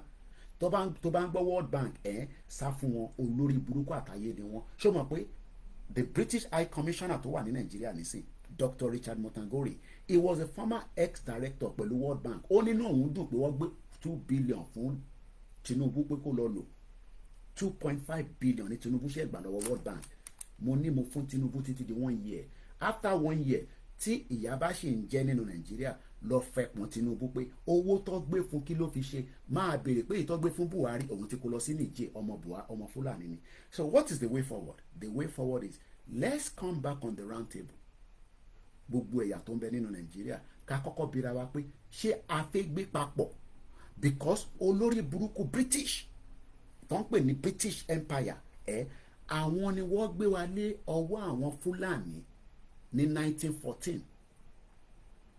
wọ́n wá ṣèyẹn tán nígbà táwa fi lọ ṣe election 1960, àwọn bàbá Awólọ́wọ̀ gbogbo wọn wá sí London ní 1957-58. wọ́n ń ṣe tó ń pè ní ìpàdé kan tó ń pè ní conference ní Lancaster House. Mo ti gbé yín débẹ̀rẹ̀ Lancaster House yẹn wọ́n ń ṣe àwọn ìpàdé yẹn. I need independent. Wọ́n push fún independent. Ghana ti gba independent, Nàìjíríà náà wọ́n push. Àwọn tó ń push yẹn wọ́n tí tó èjì tèmi tó fi ń push ẹ̀. Ìwọ tó wá ń sọ pé mi ò ní right láti máa push fún Yorùbá nation, kí ló dé tí bàbá Awólọ́wọ̀ ṣe ń push at less than age 30 years old? Kí ni way forward? Way forward nísìnyí pé ṣé Nàìjíríà ń ṣiṣẹ́? That's the first question. Kò ṣiṣẹ́, kí ló dé tó ṣe ṣiṣẹ́? Kò ń ṣe leadership problem. Elédè ọ̀tọ̀ọ̀tọ̀ ní gbogbo wa. Ìwọ nísìn Mr. Kazeem Alao, I'm sure pé máa like football. Kò sí ọmọ Nàìjíríà kan tó like football. Ó débẹ̀ ẹ ti ń jẹ́ kó tutù. Ọmọ Nàìjíríà tó wá like football, òun wo France òun wo Germany, France àti Denmark ló play lánàá. Kí ló dé tó ṣe máa sọ èdè kan náà? Mo ń bí yín ni o. Kí ló dé tí wọ́n ṣe máa sọ èdè kan náà? Ìyẹn France àti Denmark ló win lánàá. Ṣé o mọ̀ pé lórí field yẹn tí Denmark bá ń communicate pẹ̀lú ra wọn, ṣé o mọ̀ káwọn ará France ò ní gbọ́n nǹkan tó ń sọ? Àfẹ́ni tó bá ti kọ́ èdè yẹn tẹ́lẹ̀, that first indicate that in tó ń pè ní nation nìyẹn. Am I communicating? That first indicator that a nation is represented by your language, èdè. English is not our language. Olórí burúkú British àwọn ló yọ èdè wa kúrò, ló gbé èdè English lé wa lọ́wọ́ pé ní gbogbo ìgbà tẹ́ bá ti ń bíyàn sínú Nàìjíríà, English ni kó fi jẹ́ first language wọn. Olórí burúkú àtàyè ni wọ́n. That should never have happened. But ìdí tó ṣe happen ni pé wọ́n ti amalgamate wa sínú Nàìjíríà, àwọn ló create Nàìjíríà. Lọ béèrè lọ́wọ́ pásítọ̀ ẹ̀ pé Koiki challenge wọn pé ta ló create Nàìjíríà? Ṣé Ọlọ́run ẹ̀mí mímọ́ tí òun sìn tí mo agree pẹ̀lú? I believe in Christianity, I believe in Islam, and I believe in Ifa. Ṣé àwọn mẹ́tẹ̀ẹ̀ta yẹn ṣé wọ́n jókòó pàdé nígbà tí wọ́n fẹ́ create Nàìjíríà? Ok, Netherlands àti France ló pè lánàá, ẹ ṣe gan ni ọ̀dà ẹ ṣe gan ni bàbá mi ọ̀nà adétọ́ mo tètè get it. Triple DRS náà sọ pé it was France and Netherlands, 2 different languages, they don't speak the same language, 2 different cultures, 2 different people. Ìwọ dẹ̀ máa lọ wo football wá kódà ẹlòmíì tó wà Nàìjíríà ó mọ gbogbo squad yẹn látòkè délẹ̀ but kò mọ̀ pé àwọn squad yẹn they are people representing who they are. Ṣóyìnbó yẹn yẹ a Netherlands citizen, right, is representing Netherlands based on one thing: culture, language, and their tradition. What is Nigeria language? We didn't know all this to this extent. Tele, let's agree. Yes, I was born in Nigeria. That's what we were told. My birth certificate indicates Nigeria. I have a Nigerian passport. Ìyẹn kan tẹ́ ń bí mi pé ṣé ìgbà tí wàá ti wà ní UK mo sọ fún yín pé kò sí gbogbo tó wà ní UK ló ní British passport. Má jẹ́ kó fúlẹ̀. Tó bá ní indefinite stay is as good as ló ní British passport. Ìyàtọ̀ kan ní pé tó bá fẹ́ travel ló máa mọ̀ pé ó dà kéèyàn ní British passport. Triple DRS ní sàwọn ẹ̀gbọ́n mi àwọn ìjọba àwọn ní British passport lọ́wọ́.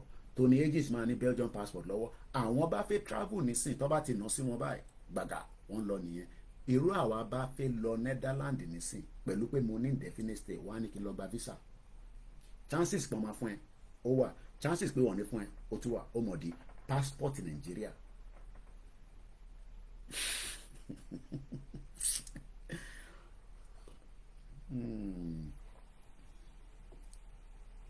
Ta ló play lánàá ẹ má confuse the brain. Ṣé France àti Holland ló play lánàá àbí France àti Netherlands? Ibi méjèèjì náà ni, ibi Netherlands náà ni Holland. Bàbá mi adé náà tún sọ pé France àwọn dẹ̀ wà ní Germany. Is it not the same thing? Ibi Netherlands náà ni Holland. Má confuse me, òyìnbó yìí ti pé pọ̀ jù. Bàbá yẹn ti sá lọ wọ́n sọ̀rọ̀ mọ́ látẹ̀ nǹkan ẹ tó kọ́mẹ́ǹtì ó béèrè ìbéèrè ti sá lọ nísìnyàn ohun tó máa ń sún mi lọ́rọ̀ yín ni ṣẹ́ẹ̀ṣì wà pẹ̀lú wa àbí nẹ́tíwọ́ọ̀kì ti já yín. ìlú yìí ti sú wa ẹ ti jẹ́ kí tù ìtutù ní sí bàbá ẹgbọ́n sókè ní kíákíá.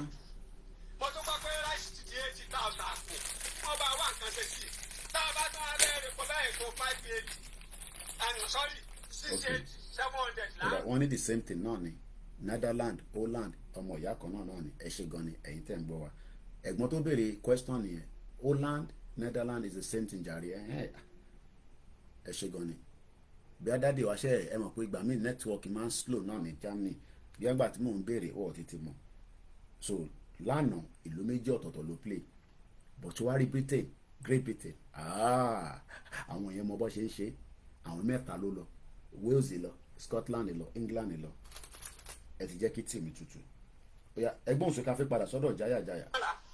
kí ló dé kí la ṣe àáwọ̀ akólópé gbogbo ẹ̀pọ̀ náà máa gbóná lálẹ́ náà lọ́wọ́ gbogbo ọmọ lànà àní rí kankan epo náà ní gbà lọ owó skúbíìsì àmà ni mo rí sábẹ́ ayé ni ó dá o. bàbá yẹn ní ìlú ti sú wa ká tó gbọ́ ìjáyàjáyà ìyá gbẹ́lẹ̀ ń bọ̀. omi tó so omi tó lọ́ọ́ dà tó ṣe pé bóyá pé kínní òun lè tún jẹ́ kó wọ́n ibo la lọ lórílẹ̀‐èdè Nàìjíríà ibo la lọ báyìí ibo la lọ tó bá yẹ pé ogun la máa jà tí gbogbo wèrè yìí máa fi sọ́ọ̀fù tó bá yẹ pé ogun la máa jà tí gbogbo ìyà tí àwọn mẹ̀kúnnù ń jẹ yìí láti ní jẹ mọ́ ẹ jẹ́ ká kúkú jagun ẹ tó bá máa kú kó kú ẹ tó bá máa yè kó yè ìnira ọdẹ ni wọn náà yóò ti pọ̀ jù ẹ̀yin nìkan lè gbádùn kí ló ṣẹlẹ̀ gan ṣẹ́ yẹn gbé wọlé síbẹ̀ ni. Why? We have to be like this. Ẹja tí màá dùn ún mẹ̀nẹ̀já ìwòsùn ìtìjọ́ ló máa tó dùn. bẹ́ẹ̀ni wọ́n ní Koiki ló fi gbógun wá Ọlọ́run dẹ̀ bá mi ṣe nísìn Ọlọ́run ti vindicate èmi òkùnkùn ní ìjà ogun mo ní weapon mo dẹ̀ train soldier ìjáyà ìbọlá gbọ́ ẹdẹ lẹ́ẹ̀kan brother mi tó ń sọ̀rọ̀ lọ ó yá. nígbà tẹ́ni tó ń ṣiṣẹ́ tí ò lè fi ìdá rẹ̀ ẹni tí ò ṣiṣẹ́ gbọ́. ẹ gbọ́. kí ẹ máa lọ sọ. gbọ́ ẹni tó ń ṣiṣẹ́ ò lè fi ìdá rẹ̀. wọ̀ nọ́mà. ṣé federal government of Nigeria nọ́mà. wọ̀ nọ́mà o láíláí. Ìjáyà is talking to you. àdúpẹ́ lọ́wọ́ àwọn sọ̀rọ̀sọ̀rọ̀ bíi Dr. Lawan. ìyá yìí sọ̀rọ̀. ìyá yìí sọ̀rọ̀.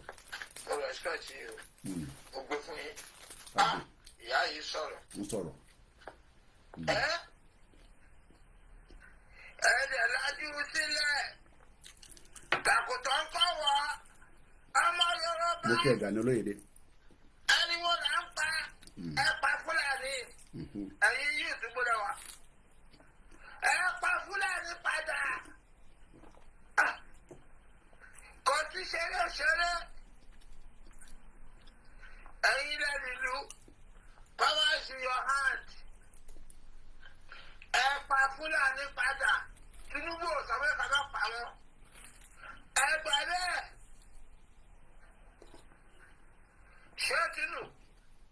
ṣé Tinubu ní kàdá pa wọn. ṣé bàbá yẹn sọ pé kàdá pa wọn. bàbá yẹn mọ̀ pé àwọn ọmọ òun ló ń pa. Ọlọ́run dẹ̀ ti gbé sípò. Divide Nigeria. Tinubu, if they don't want regional, divide it. àwọn ò fẹ́ ní Ghana. Amẹ́kọ̀ọ́ pin ọkọ àti ọmọ. kò lè ṣe kọ́ máa náà là. olórí ojú ọbọ. jẹun sókè. jẹun sókè kó sára. ẹgbẹ́ ẹ ti sára. What do you want? Bàbá Tinubu ojú ọbọ. Stand up free. We cannot live with madness people. Mad people. Àgbàlagbà Yorùbá ni ẹ̀ nà ìyà ń jẹ wá. Bẹ́ẹ̀ni. Ìyà ń jẹ wá. Àdìyà ò jẹ wá. Gbogbo wa táwa nílò òyìnbó àlè wálé àti kálukú sí lóyìnbó. Ojú ọbọ. Stand up free. Tí àwọn Fúlàní yìí sáyé wọn ọjọ́ tó gbé náà. Bá a lọ́lé yan ìyàwó mi. Bàbá Fẹ́rí Ghana, Bàbá divide it. We are suffering. Tàló níná, báà níná, for 63 years. Ṣé tó wọlé níní àgbàlagbà? Ṣé tí wọ́n ti sọ fún wa rí? Ipò òde ṣọlá ní Lagos State ṣé wọ́n gbà fún ẹ? Bàbá ó ti débẹ̀ sí o. Bàbá má jọ ṣe o. Bàbá. Bàbá yẹn sọ fún ẹ. Second time. Dàrú. Lọ 6 years kó máa lọ. Bẹ́ẹ̀ni. Ó lè sọ pé 8 years kẹ́nìbọ̀dì máa lò kó máa lọ. Bàbá. Bàbá.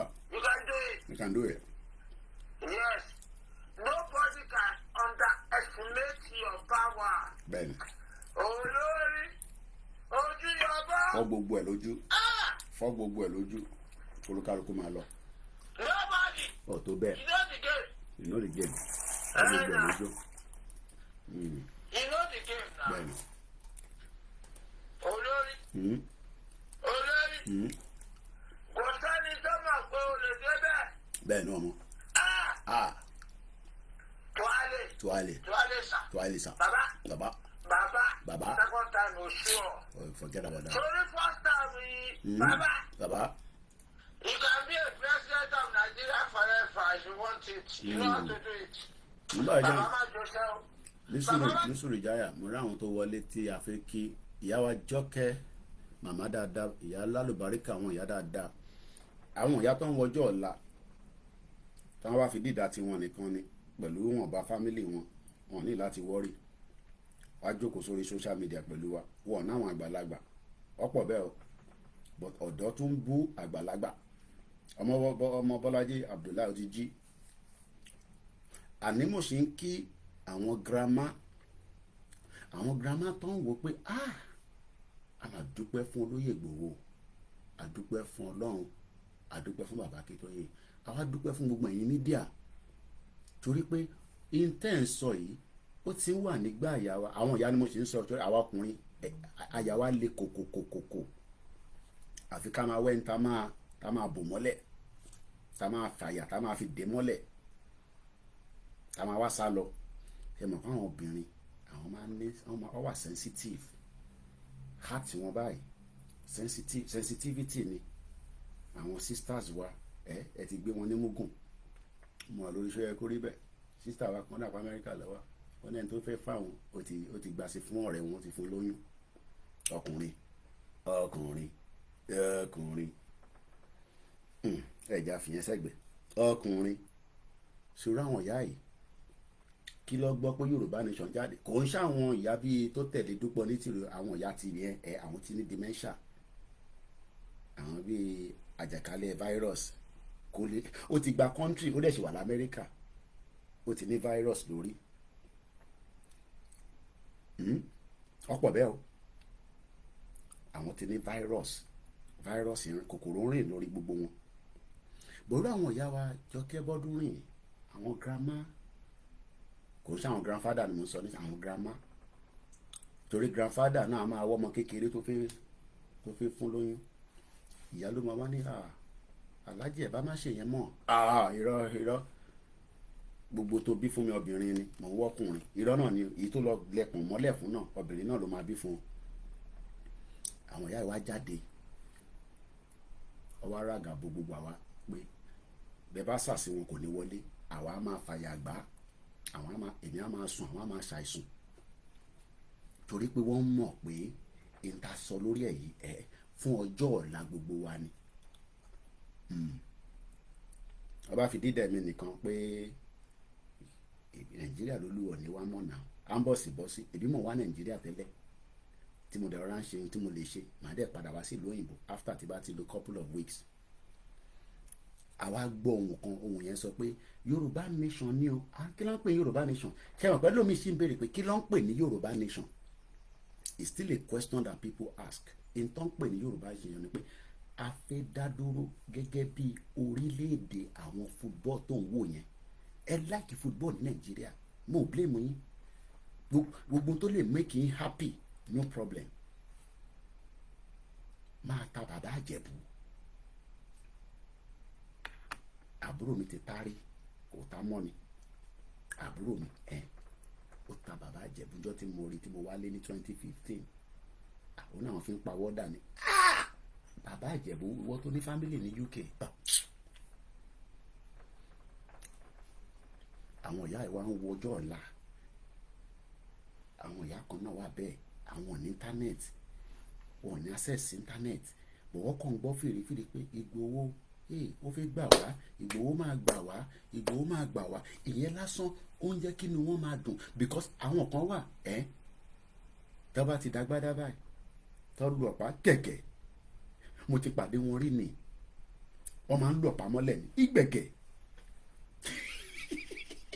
Wọ́n máa ń lu ọ̀pá yẹn mọ́lẹ̀ ní ẹnu lọ níbi àjàkàrà. Àwọn ọlọ́mọ ogun tó pọ̀, bẹ́ẹ̀ ni Fúlàní wọlé, wọ́n ń dún bú èèyàn. Nígbà tá a lọ sí, ẹ mọ̀ pé mi ò mọ̀lẹ̀ Yorùbá lọ títí, arìnrìn àjò kan èmi àtolóyè. Tolóyè bá dẹ̀ ti dáhùn àdúgbò ẹ̀ bá wọn, yáyà máa jáde, wọ́n máa yíra mọ́lẹ̀, a máa sunkún. Olóyè àní ẹ má wọrí, ẹ má sunkún mọ́, a máa gbára wálẹ̀. Àwọn ìyá yìí àwọn ò ní access sí internet bí èmi àti ẹ àti mọ́mí wa Jọkẹ́ Bọ́dúnrìn. Ọlọ́run ló mọ ẹni táwọn ìyá yẹn ná. Bí àwọn l'Amẹ́ríkà náà ń náwó, wà á máa náwó internet data àbí time. A ti ṣe 1 hour ní sọ̀rọ̀ pé easy lórí ìjókòó kan, à ń ṣe 2 hours 3 hours 4 hours, àtúpadà wá back to back. Ìwọ ṣì wà ń béèrè pé kí ló ń pè ní Yorùbá nation, àmọ́ òun wo football nísìn. Èmi ò kúkú ń parọ́, mò ń bọ̀. Èmi ò kàn ń follow football bẹ́ẹ̀ yìí ṣe ń follow ẹ̀ bí nígbà mi pẹ̀lú football. Wọ́n fún mi lówó ń bẹ̀ ni. Gbogbo tó wà wájú mi ọ̀rọ̀ football ni. Ẹ̀yin ilẹ̀ náà wo football. Ṣé ibi tí mo ti gé specimen 50 òun tẹ̀dá 50 pound ta fi ń hàn látẹ̀ nǹkan yẹn. níbo ló wọ́n ti jábọ́. Ibi báyìí mo ti gé jáde lánàá. Orí adé nìyẹn. Ìwọ lè bu, èmi ò lè bu King Charles. Ǹjẹ́ kó wá mú mi nínú ilé mi. Mo mọ̀ pé wọ́n gbé níbí báyìí tó bá wọn ẹni kò sọ sí, but àwọn ọ̀ràn bàbá ẹ̀ wọ́n ní kú re torí àwọn lọ́kọ́ wá síbi táwa yìí. Àwọn ọ̀ràn bàbá ẹ̀ ni mò ń bu kò ń ṣọ̀ wọn. Now ìwọ wà Nàìjíríà nísìn ó mọ gbogbo àwọn tó máa play group A Germany. Ẹ jẹ́ kí wọ́n mẹ́rin lọ sí Switzerland yẹn because mo ní mo fẹ́ sàn kankan nípa Switzerland fún yín àbí Scotland, Great Britain, àwọn kó team mẹ́ta lọ kó lọ, England lọ. Ṣé Wales náà wà níbẹ̀? Ẹ jọ ẹ̀wọ̀n kí mi ò follow football yìí lọ títí. Ṣé Wales náà wà nínú tournament? Ẹ bá mi sáré comment ẹ̀yin tẹ́ like football. Ṣé Wales náà wà ní Euro 2024 tó ń gbá lọ́wọ́lọ́wọ́ nísìn? Bàbá mi kárùn-ún wẹ̀ abẹ́rẹ́ mo kí. Mo sì ń kí àwọn ìyá yẹn ní ọmọ ìtí mẹ́nu kúrò ń bẹ̀. Torí àwọn ìyá yẹn ló ń rí ọjọ́ ọ̀la pé ó jẹ́ kí Yorùbá náà lè lọ gbá football ní World Cup, kò ní láti wà nínú Nàìjíríà. Ó jẹ́ kí wọ́n sí níbẹ̀, so wọ́n qualify nìyẹn. So ní Great Britain lábẹ́ ìlú kan ó ti delete kòkò wá ṣọ́ nìyẹn o. Ẹ jẹ́ tó comment ààrẹ ni tó mọ football ní bíbá òkè láàrin lámìnà nínú ìlú méjì lọ láti bíbá. Sórí pépà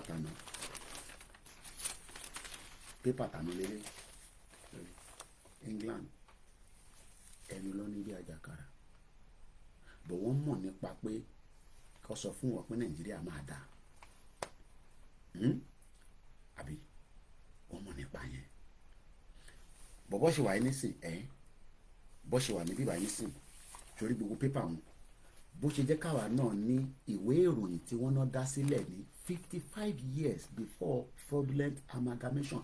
Ó yẹ kí pépà Yorùbá tó máa sọ pé ìwé ìròyìn àwọn tó lọ gbàdíje bọ́ọ̀lù àwọn ọmọ Yorùbá wọ́n tayò dáadáa. Àwọn ọmọ Yorùbá tó ń gbá cricket, ọmọ Yorùbá tó lọ ṣe swimming, gbogbo spọ́ọ̀tì tó ń ṣe lágbàáyé làwa ọmọ Yorùbá máa bá wọn ṣe. Òní wá ní láti máa ṣàgùn síra yín bẹ́ẹ̀ ṣe ń ṣàgùn síra yín nínú Nàìjíríà pẹ̀lú join ní àwọn team ẹni tó fẹ́ lọ jẹ̀ṣẹ́. Tó mọ̀ pé nísìn àwọn kan ti fìyẹn sá lọ sí Amẹ́ríkà. Ìwọ́n wò mí báyìí ní Sanni Koiki kí ló ń ṣe nísìn ìbájọ́ sá lọ náà níbí wọn náà ló sọ pé sá lọ ni. Má jẹ́ kí èèyàn kan tún ẹ̀ o pé òun lọ Amẹ́ríkà lọ kàwé ó sá lọ ni. Àwọn pásítọ̀ wọn ti ń sá lọ wàláì. Pásítọ̀ yẹn ní òun lórí nínú àlá ni, inú àlá lòun ti rí tiẹ̀ pé òun ò gbọ́dọ̀ wà ní Nàìjíríà.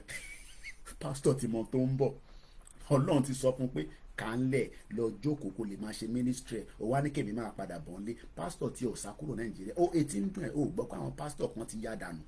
Òkè dárúkọ náà mò ń bọ̀ alákòóbá àdàbá Ọlọ́run níjà rí. Sọ yìí yá mi ẹ̀yẹn fà wá sílẹ̀ àdúrà yẹn ẹ̀yẹn sábà wa máa gbá ọmú yín mú báyìí kẹ́ máa ṣàdúrà fún wa àtolóyè pé àní jábọ́ lẹ́yìn yín. Mo ní èmi ní last man standing, èmi ní last man standing. Màá ṣí ọkùnrin kúrò lára Nàìjíríà. Wàá máa gbọ́ Nàìjíríà bá ṣé Nàìjíríà ní Koiki wá bàjẹ́ báyìí? Kò lè dá láéláé fún, kò lè ṣe kíni, kò lè dá láéláé. Tó bá jẹ́ kí olówó, ibẹ̀ mo fi mẹ́nu bà nísìn. Ṣòro àwọn olówó kan wà gbogbo náà làwọn ṣé kí n máa dárúkọ àwọn yẹn ni ọwọ́ pọ̀ nílẹ̀ Yorùbá àwọn big man tó bá ti dàgbàdà báyìí gbègẹ̀ wọ́n lọ sí US consulate reception àwọn Amẹ́ríkà dẹ̀ like àwọn orin àwọn slow music àwa lo ẹni tó máa play ọmọ olùbákà mú kí wọ́n máa play trumpet àwọn máa mú wine champagne sáà máa sọ̀rọ̀ òní pọ́ńtán sọ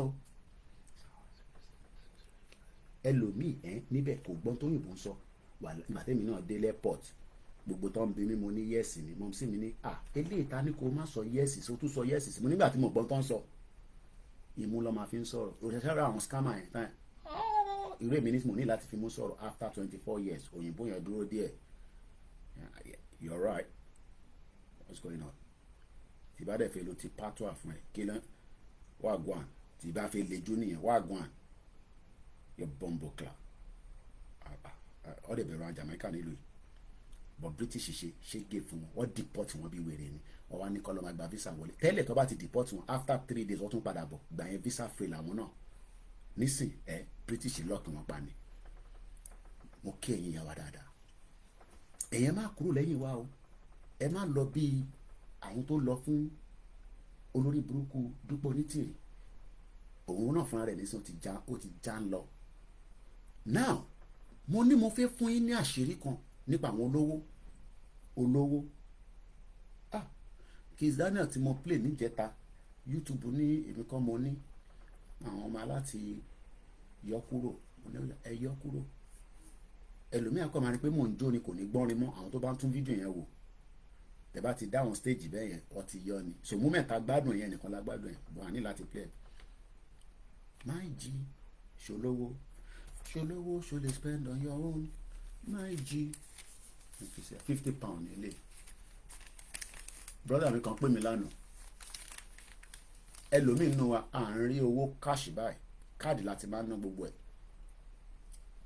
My G, mo rí brother mi wá sí bàbá dáadáa, ṣolówó ṣo lè spend on your own. My G ọmọdé yẹlo dán dúdúdú, olówó olórí burúkú ni wọn. Mo kí bàbá wa Ọlárìndé Emmanuel. Mr. Folabiri, thank you my brother. Nigeria is collapse. No, Nigeria is running a collapse system. Àwọn ìbò ńláńlá àwọn ilé ìkàwé dáadáa ló máa jẹ́. Àwọn tó lọ yunifásitì bíi àwọn Wọlé Ṣóyínká, àwọn ọ̀jọ̀gbọ́n.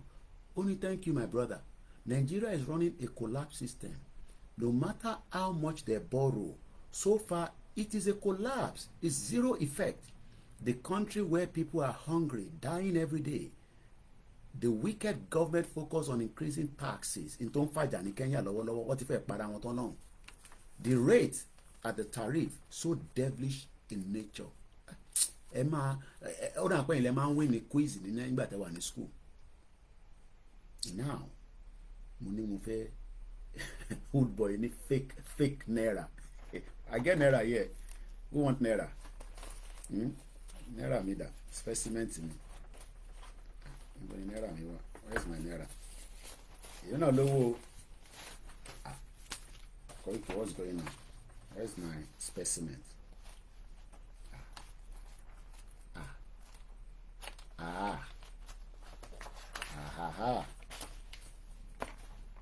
Looks like it.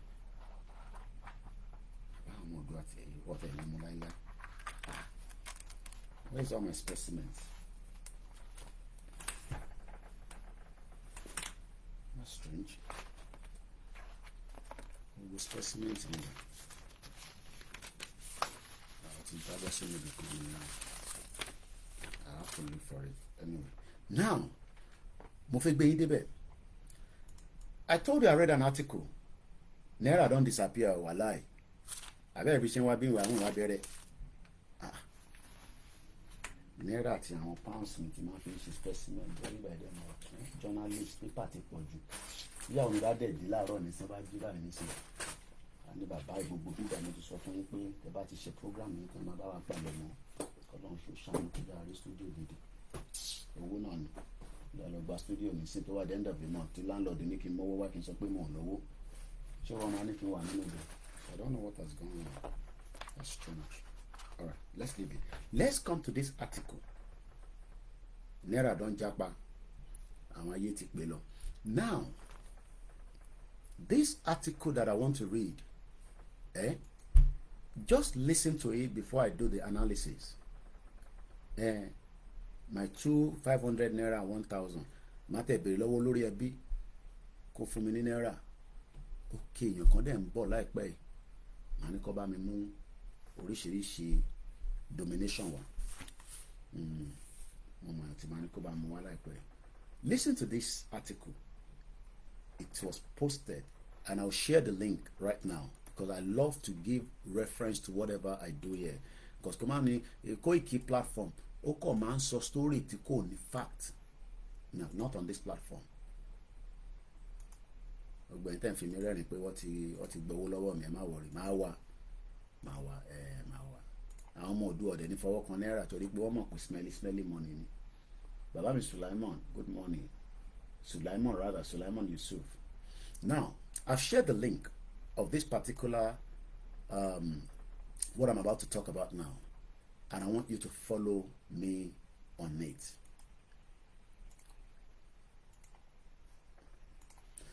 The headline goes like this: Hindujas, that means our Hindu, is another ethnic indigenous people. Àwọn mẹ́rin, 4 members of Britain, ìlú tí mo wà ló ń pè ní Britain, ìgbà mi ò lè ní United Kingdom. Tó bá sọ fún ẹ pé London, bèrè pé lápapọ̀ ní England, because England, no, tí yẹn bá sọ fún ẹ pé England, that means pé within, àwọn tó wà ní Scotland níbi tí Mayegun wà, Wales, it's 3 different places, but nínú ẹ̀ ló máa wá rí London, Peckham, hey, àyìn tèmi ní Peckham. Hindujas, 4 members of Britain's richest family, get jail sentences after exploiting servants.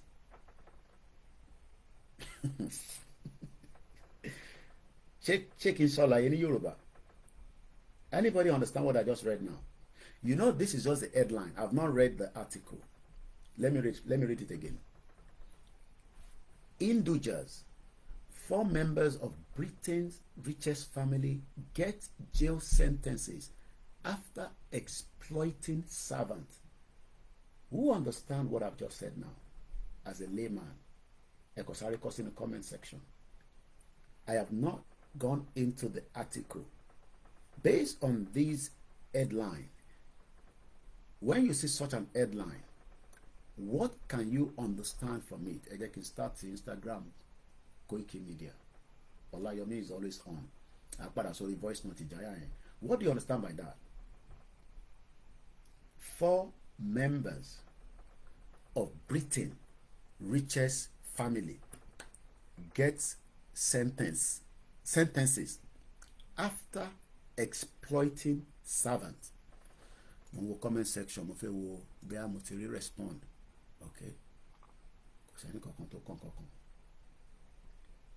Ẹ ṣe ronú sí àbí kò ń ṣe tẹ́gùn ní láti ronú sí. Ẹ yẹ kí n ṣàyàn gbé fún ẹ. Àwọn mẹ́rin kan 1 2 3 4 tó jẹ́ olówó tó ń ṣolówó kékeré, olówó nílùú yìí, wọ́n ní wọ́n fún wọn ní ẹ̀wọ̀n látara pé wọ́n ń lo èèyàn láti fi yàn jẹ, láti ṣe ẹrú. So ti yé yín nísìn. Now, let's reverse that to Nigeria. Are we being exploited or not? Yes or no? The current state of Nigeria right now, in the last 25 years of their democracy, are we being exploited? Ẹ ṣe ń ní bàbá wa Ìbùkúnọlá Olú Ògúnwà. Only 4 members of Britain's richest family get jail time for exploiting their servants. Why are they exploiting their servants? And olórí burúkú lolówó. Olówó olórí burúkú ni wọ́n. For us to understand this in context, I will break the word servant. Ẹ jẹ́ ká kọ́kọ́ lọ wá meaning servant. Kí ni wọ́n ń pè ní tabani? Tí bá sọ nísìn pé the word speaker mi wà níbi àmúbọ̀. The word servant. What does it mean? Aláwọ̀ bàbá mórí ẹ̀pọ̀ ti wà lórí Twitter, lórí MixLR, Carol. What does the meaning of the word servant? Ní èdè Yorùbá, ṣé mo right láti sọ pé òun náà la máa pè ní ẹrú? Ẹrú, servant, S-E-R-V-A-N-T. But I won't spell it bẹ́ẹ̀ nílùú yìí. A ní Sarah Echo Romeo Victor Alpha November Tango. servant, ṣé òun náà ni wọ́n pè ní ẹrú? Ẹrú. Kí ló wá dé tí wọ́n exploit ẹrú àwọn olówó? Bàbá mi Ìbùkúnolúwa ní òun náà la máa pè ní ọmọ ọ̀dọ̀. Gbogbo wa náà láti lórí, àwa náà lò nígbà táwa Nàìjíríà. Lọ́nà bíi Bẹ̀nẹ̀ yẹn ló ti máa ń kó wọn wá níjọ́ náà lọ́hùn. Àwọn ìyá kan wá, iṣẹ́ tó máa ń ṣe ni wọ́n máa kó wọn wá. Wọ́n ní kó máa bá wa ṣiṣẹ́ fọbọ́ nínú ilé kankan. Ẹlòmíà dẹ̀ gbà sí fún àwọn ọmọ ọ̀dọ̀ yẹn. Abuse. Àṣù. Mẹ́wàá ti ṣẹlẹ̀ ní ilé ayé ní Áfíríkà yẹn. Wọ́n ṣẹlẹ̀ náà lábúrò. Now, the meaning of this word, servant, a person who performs duties for others, especially a person employed in a house on domestic duty or as a personal attendant. Ṣó wá lẹ́tọ̀ọ́ kí èèyàn yan ẹrú jẹ? Ṣó lẹ́tọ̀ọ́ pé kí wọ́n yan ẹrú jẹ? Ṣé rí àwa táwa Nàìjíríà it's okay to disagree pẹ̀lú Yorùbá nation, bó ṣó da bó ṣe yàn yín jẹ torí wọn yàn mí jẹ. Lóòótọ́ Nàìjíríà náà ti affect àwa náà ní bíbá bó a dúpẹ́ fọlọ́n pé àwa kan ti escape. Má bí mi pé báwo mo ṣe escape, ìwọ ni kò lọ wá bó ṣe fi escape. Are we being exploited in Nigeria? Ìtorí pé Nàìjíríà ní bàbá fáwa, àwa lọ́mọ, and we expect bàbá kó tọ́jú gbogbo ọmọ ẹ̀. Ṣé a ní resources? Yes. Ṣé resources yẹn wà enough láti tọ́jú gbogbo ọmọ tó ń bẹ lábẹ́ Nàìjíríà? Ṣé torí a ti pọ̀ 200 million, ṣé resources yẹn ò tó láti fi tọ́jú wa? Àbí pé for the past 63 years of that olórí burúkú olòṣì tó ń pè Nàìjíríà yẹn, gbogbo tó jẹ́ kó fi tọ́jú wa wọ́n jí mọ́ra wọn lọ́wọ́? Àwọn wo ló ń jí mọ́ra wọn lọ́wọ́? Àwọn olórí burúkú olówó tẹ́ ń pè lólówó tó ń lè ṣoríire. Àwọn olòṣì, àwọn olòṣì rádaràda rédèrèdè, àwọn ajẹmáfẹ̀kẹ́ lómi jẹ. Triple DRS ní housemaid or helper, slave is ẹrú. Ṣé rí pé nígbà tí mo rátíkù yìí mo nílé dá láti fi wá ṣe program, torí that is the exact thing tá à experience gẹ́gẹ́ bí ọmọ lábẹ́ Nàìjíríà tó jẹ́ bàbá gbogbo wa. Àwọn wo ni wọ́n wá manage Nàìjíríà? Àwọn ni àwọn olóṣèlú lòṣù lórí burúkú, àwọn military tó ní ṣàǹfààní tí wọ́n ti fìyà jẹ gbogbo wa látara pé nígbà military o lẹ́tọ̀ọ́ láti béèrè pé Abacha owó tó kó lọ síta pẹ̀lú epo tata kí ló dé tó padà wá? Ṣe ni wọ́n máa ní kó lọ pa ẹ́. Máa sọ pé Nàìjíríà máa ṣiṣẹ́ o. Sọ́nkì ní the elite and the stakeholders wọ́n wá lo gbogbo abẹ́ ẹrú, àwa ń ṣiṣẹ́ bí ẹrú. Èèyàn lọ́bi iṣẹ́, àwa dé parí oṣù, gọ́vnà ní kò sówó ńlẹ̀. Tó bá wá sọ pé gọ́vnà kò jẹ́ kó rí bẹ́ẹ̀ yẹn sá, àwa yọ ẹ́ kúrò níbi iṣẹ́ yẹn.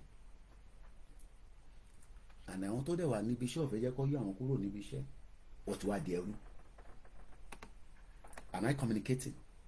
Máa sọ pé orí mi ò pé pẹ̀lú tí mò ń sọ, sórí ọ̀rọ̀ tí mò ń sọ yìí ó ṣẹ̀ṣẹ̀ lẹ̀ ni, ẹja padà síbẹ̀.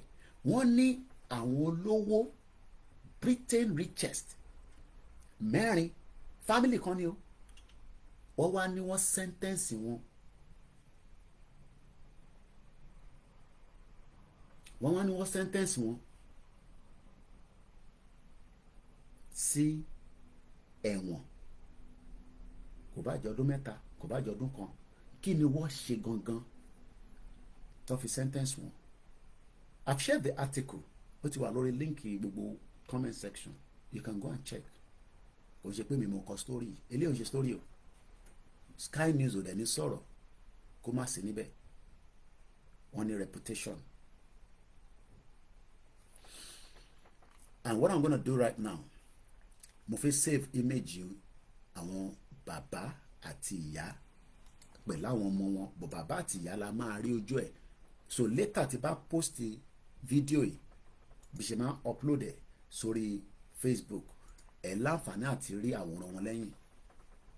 So that's what I'm gonna do right now. So àwọn tó ń wò mí lórí Facebook lọ́wọ́lọ́wọ́ lórí laptop, àwọn tí ń rí ojú wọn bí ṣe ń bá yín sọ̀rọ̀ báyìí, ojú àwọn méjèèjì ti wà lẹ́yìn mi ní background, but because I'm using the mobile phone ẹ̀yin ò lè rí nísìn. Mo kí bàbá mi Ẹ̀bùn Yusuf Abiodun. Now let's now have, okay, ẹ jẹ́ ká tó wá lọ wá kí ni meaning àti get meaning servant, right? Ẹ jẹ́ ká lọ wá meaning the word exploiting. Tí bá sọ pé exploit, kí ló ń pè bẹ́ẹ̀? Exploit. E-X-P-L-O-I-T, kò ń ṣe S for sugar o, ìyẹn la ṣe máa ń spell ẹ̀ ní spelling tó máa yá àwọn èèyàn. Echo X-ray Papa Lima Oscar India Tango. Kí ló ń pè ní Exploit. mo tún béèrè lọ́wọ́ gbogbo ẹ̀yin tẹ́ máa gbọ́ ètò yìí létà, ǹjẹ́ wọ́n exploit wa nínú Nàìjíríà? Mo kí brọ́dà mi ẹ̀gbọ́n mi Yẹmi Fatoki, òun máa ń fowó kọ́fì ránṣẹ́ láti Nàìjíríà, ìtọ́ bá òun kì í fi ṣe kò ní tán níbẹ̀ fún yín. Kí ló ń pè ní Exploit. àwa ní or present participles exploiting? I am asking. Koiki, read the comment. Ẹ má worry. Ojú mi lọ pàkàpàkà. Ẹ̀yin ò tún ní rí mọ́. Ẹ̀yin lẹ́ ń worry brother mi triple DRS. Kò ní kàn mí mọ́. Mo ti jù sínú dustbin. Tó bá ti wá bẹ́ẹ̀ náà ìbáṣà ti rí wọn tí mo ti tẹ wọ́n wá wọn ìgé nìyẹn, èmi ti yọ wọ́n kúrò torí ẹni tó máa bá mi tún yọ wọ́n ó lè máa sùn báyìí. Mo ti yọ wèrè dànù. Ẹ ṣé gan ni triple DRS. Àwọn tí kòkòrò rìn lórí wọn, àwọn tí onídúpọ̀ onítìrì nìyẹn, kòkòrò rìn lórí wọn. Mo ti gbọ́n dànù, kódà kò ní rí péjì wò mọ́. Ẹ ṣé gan ni. Now the word Exploit. what does it mean?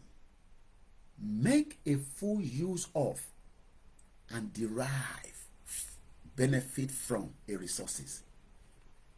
So in Yoruba land, we have this, we have that. In the southeast, they have this, they have that. In the north, they have this, they have that. How is it not then possible that all these things is available for us to benefit from it? And who are those exploiting us? You can argue from now to thy kingdom come that Nigeria will be fixed. Those exploiting you with the current state of Nigeria are the elite, the stakeholders, and they don't pray for any reason for that exploitation to end.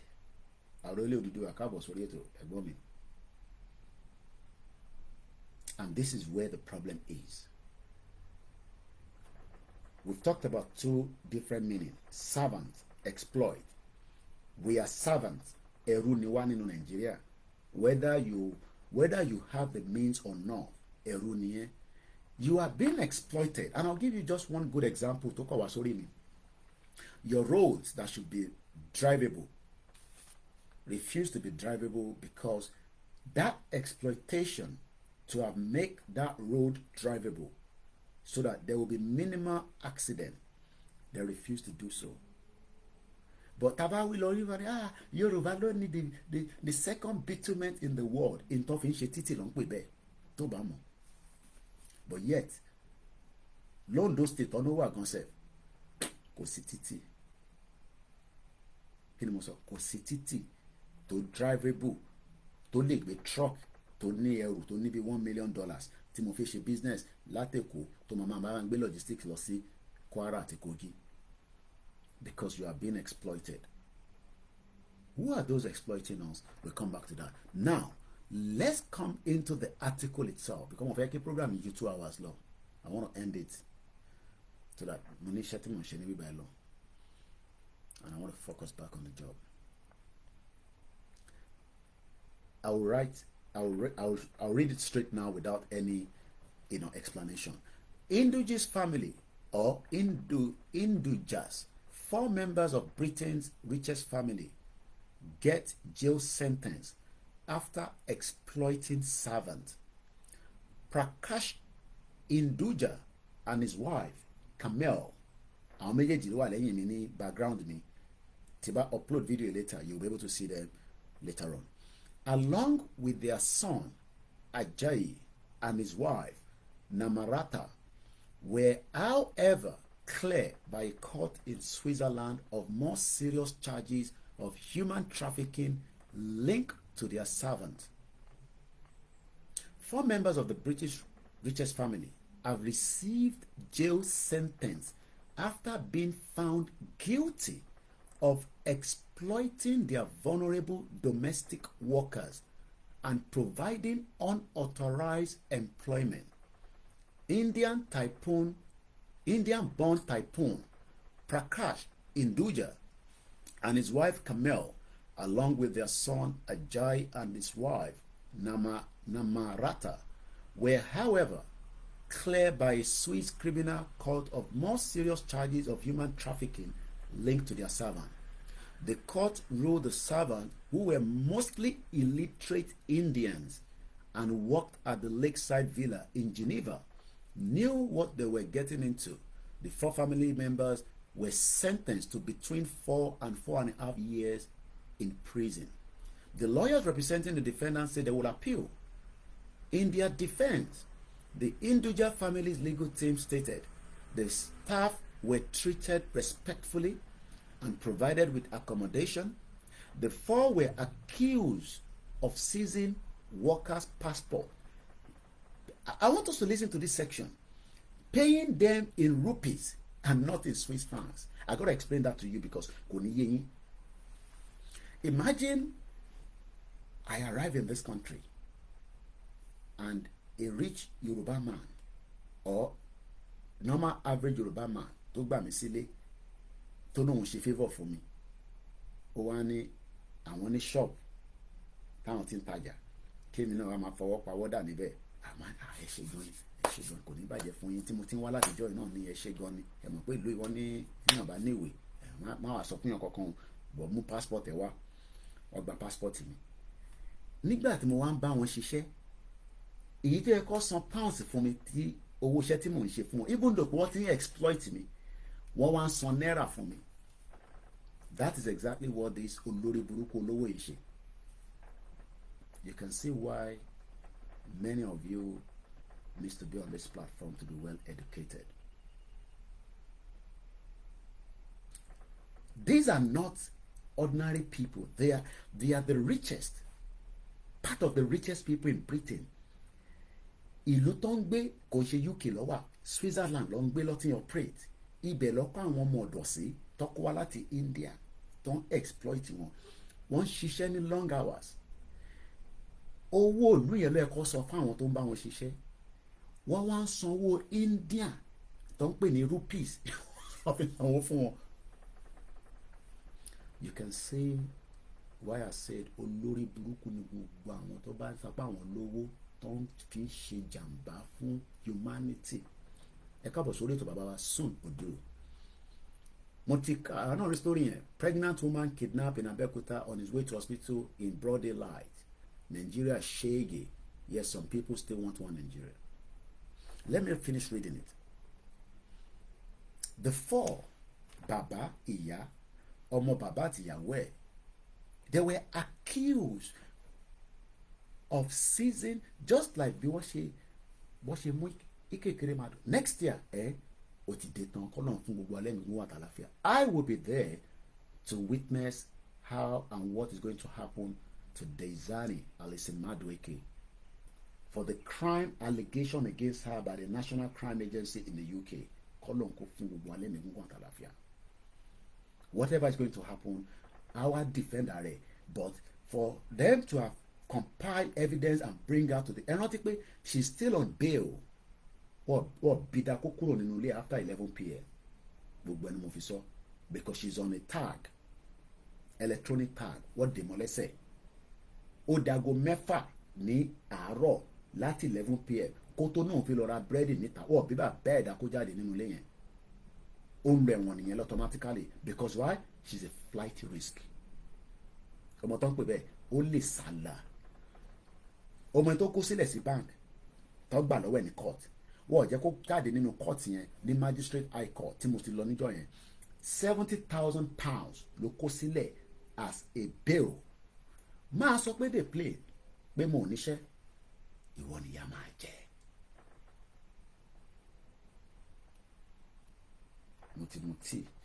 mo ti jẹ waffles ó lè last me títí tí ìyàwó mi máa fi prepare oúnjẹ fún mi later tó bá dẹ̀ prepare máa wọ kitchen machine tí bá lè ṣe fúnra mi ìlú òyìnbó la wà. This is the Nigeria. Moria Prince Jejeman lórí Instagram. Even if you don't say hello to me, I can see you there and I know you're there. And we are not fighting. We might not have the same view because some of you believe that we are not or against some of what you guys are doing. But I can see you and I know you're there. Continue to abuse us and attack us. Alice Madwike will be returning to the court next year, November. Babana Adeyemi, good morning. £70,000. She was offering 35. The judge said no. Ó ti kéré jù. Ìwọ tí ó lówó lọ́wọ́.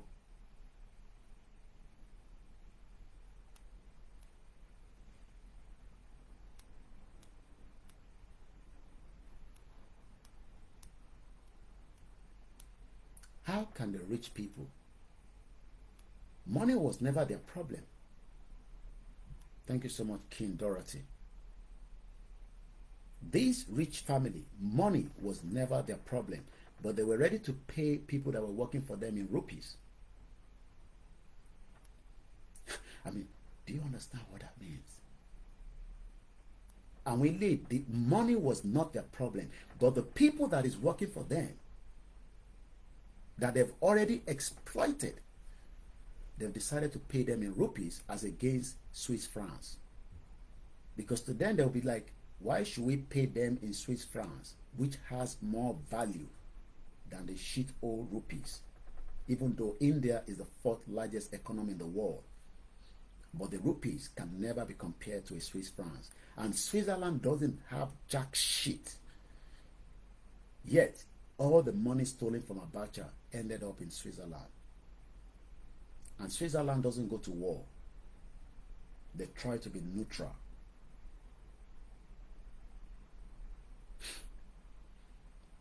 The 4 were accused, just like Ike Kiremadu. Ike Kiremadu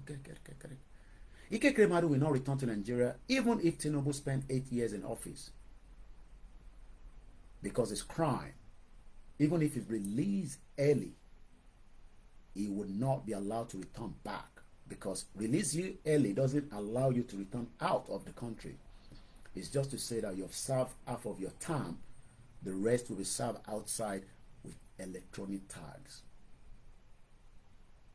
And he's not coming anywhere home.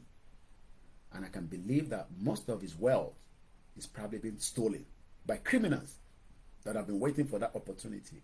Motto need, especially you know that Ike Kiremadu and the wife are the both inside the prison here in UK.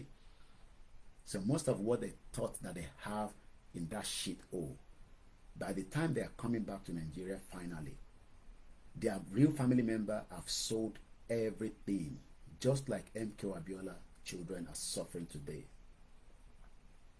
With the wealth of MK Abiola, the young man that spoke to Shinwa Kimbaloyi said the family are 55 in numbers. It's not a big number out of 200 million people, which is all right.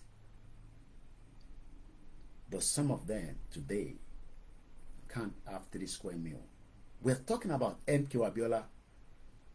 I am talking about MKO Abiola. That is what the Fulani make sure they did to his family and all his empire.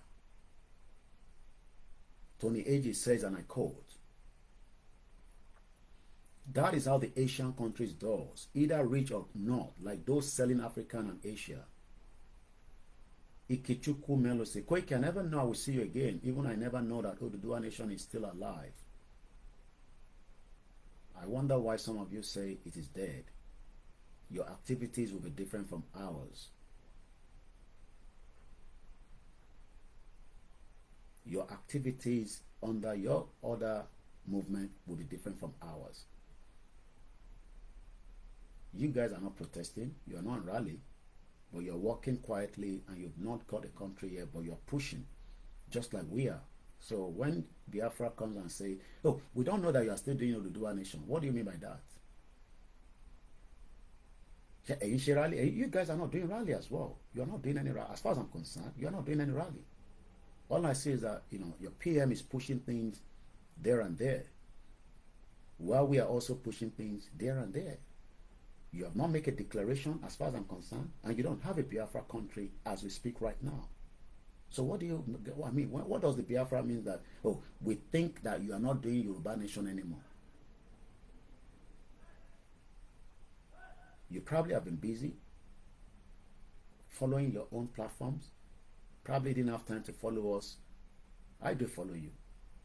I follow a lot of your medias, and I do listen carefully to what they say.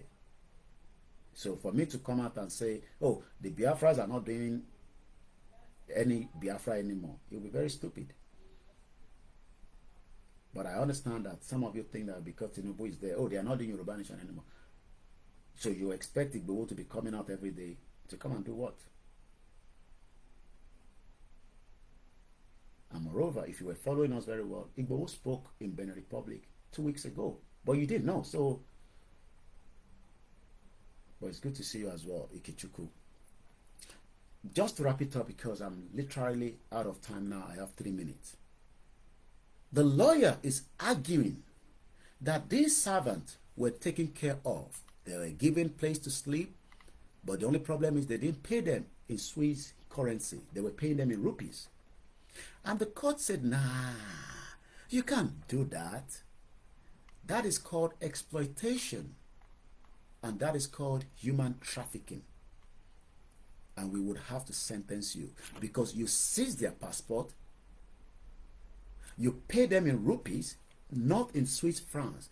You even bar them from leaving the villa and forcing them to work very long hours for a pittance in the Switzerland, among other things. Prakisha and Kamel each have now received jail sentence of 4.5 years, while Ajar, the son, and the wife were sentenced to 4 years each. Very good. That is how we're going to sentence all the Yoruba politicians at some point, either internationally or when the country comes up. You are meant to be sentenced to prisons for exploiting our people.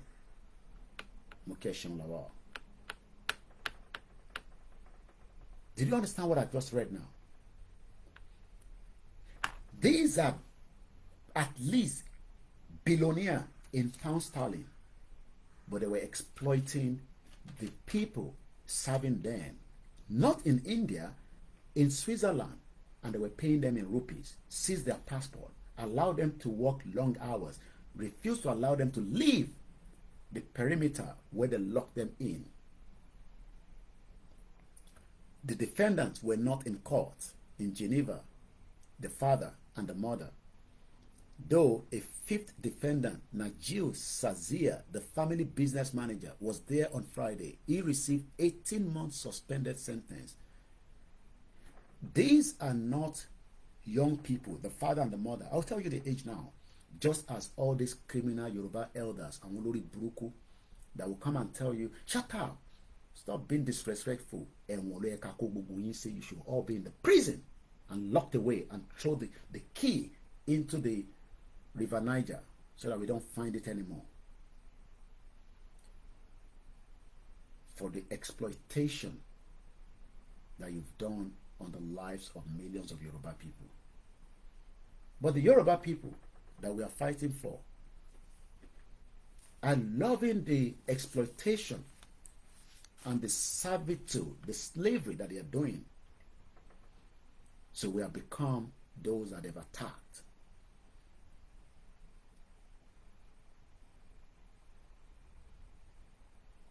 Thank you so much, William Azam. It's a very painful thing that these are. Patricia is 78 years old man. This billionaire, not in rupees, in pound sterling. The wife is 75. You would think that people at that age, if their children were exploiting the maid, and when they could defend them, but no, come and say no, don't do that. Why? But they were the backbone of their children. So when some of you are here defending Seyi Tinubu and all their children, it's fine. There's no problem. It's just the same thing that we just read. Prakisha and Kamel, both aged 78 and 75 respectively, reportedly did not attend the trial due to their health reasons. It emerged last week in the criminal court. The family, which has roots in India, had reached an undisclosed settlement with the people that they should have taken care of. Money Nigeria will break all and we will all be free. They are now negotiating large amount of money, maybe because they lost someone. Maybe for those people to say, no, they were good to us, so they were very good. Oh, Shegun Amoke, brother me. Negotiate now.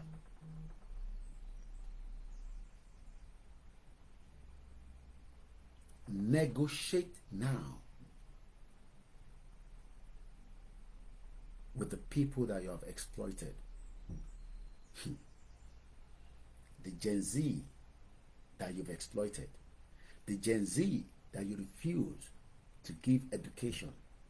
The Gen Z that you refuse to give jobs. The Gen Z that you are pushing against the wall. The Gen Z that you refuse to give the well-being. They will come for you. Your bulletproof cars will not save you. America, look, one thing I love about America is when everything is dabaru, they come with their soldiers, they minus your own children from you people and allow you to kill each other, which is not necessary if we negotiate now. President Bola Tinubu, negotiate now, because you will not be able to put forward any settlement when the time comes for those that wants to be free from Nigeria. It will be too late. That is what this family wants to do now. It emerged last week in the criminal court. The family that has a root from India had reached undisclosed settlement in probably now in millions of Swiss francs to the people that they were paying rupees for a very long time. The Nigeria that has allowed every one of us to suffer, the day will come, you will want to settle, we will tell you it is too late. We don't need that settlement anymore. We just want to be free. Some of us are ready. Maybe not everybody. That day could be next year, could be 2 years from now, could be 4 years from now, but that day is coming. What they settle after the exploitation, after keeping people in where they are not allowed to flourish, just like Nigeria kept every one of us until Tobaraye penetrate through the desert, not like somebody like me that flew out of Nigeria 24 years ago to Gatwick Airport. I can't remember the airline anymore. Not everybody will have the means to jump. So what Nigeria has done is it locked every one of us inside. So everybody is now looking for a way out. And if you manage to travel to the farther part of Benin Republic, you will still smell a fresh breathing air. Not to talk of getting to Europe or even the Asian country like a Singapore that eventually was expelled in 1965, August 9. If you get to Singapore, find their woman and do jiggy jiggy, and at least if about for any passport, you will have a route there, because it's far better than the zoo. How you will get to Singapore is what I don't know. Their passport is number 4 in the world. A country that was expelled from Malaysia in 1965, 5 years after the zoo was created. Continue to love Nigeria. I pray Nigeria does not happen to you. And that is how far I can go this morning. But the Geneva prosecutor opened the case for alleged illegal activity, including exploitation, human trafficking, violation of the Swiss labor law. What did the prosecution allege? The prosecution said the workers who were in jobs as cooks or house help were sometimes forced to work up to 18 hours a day with little or no holiday time off. And their pay was less than 1/10 of the comparable amount required under the Swiss law. Employers worked even late hours for receptions and sleep in the basement of a villa in the upmarket Cologne area. You see those people living in that high end. One is going to have a wedding in the next few days. You see those BM, those Concorde, those Blaze, those Blast, blasting the music.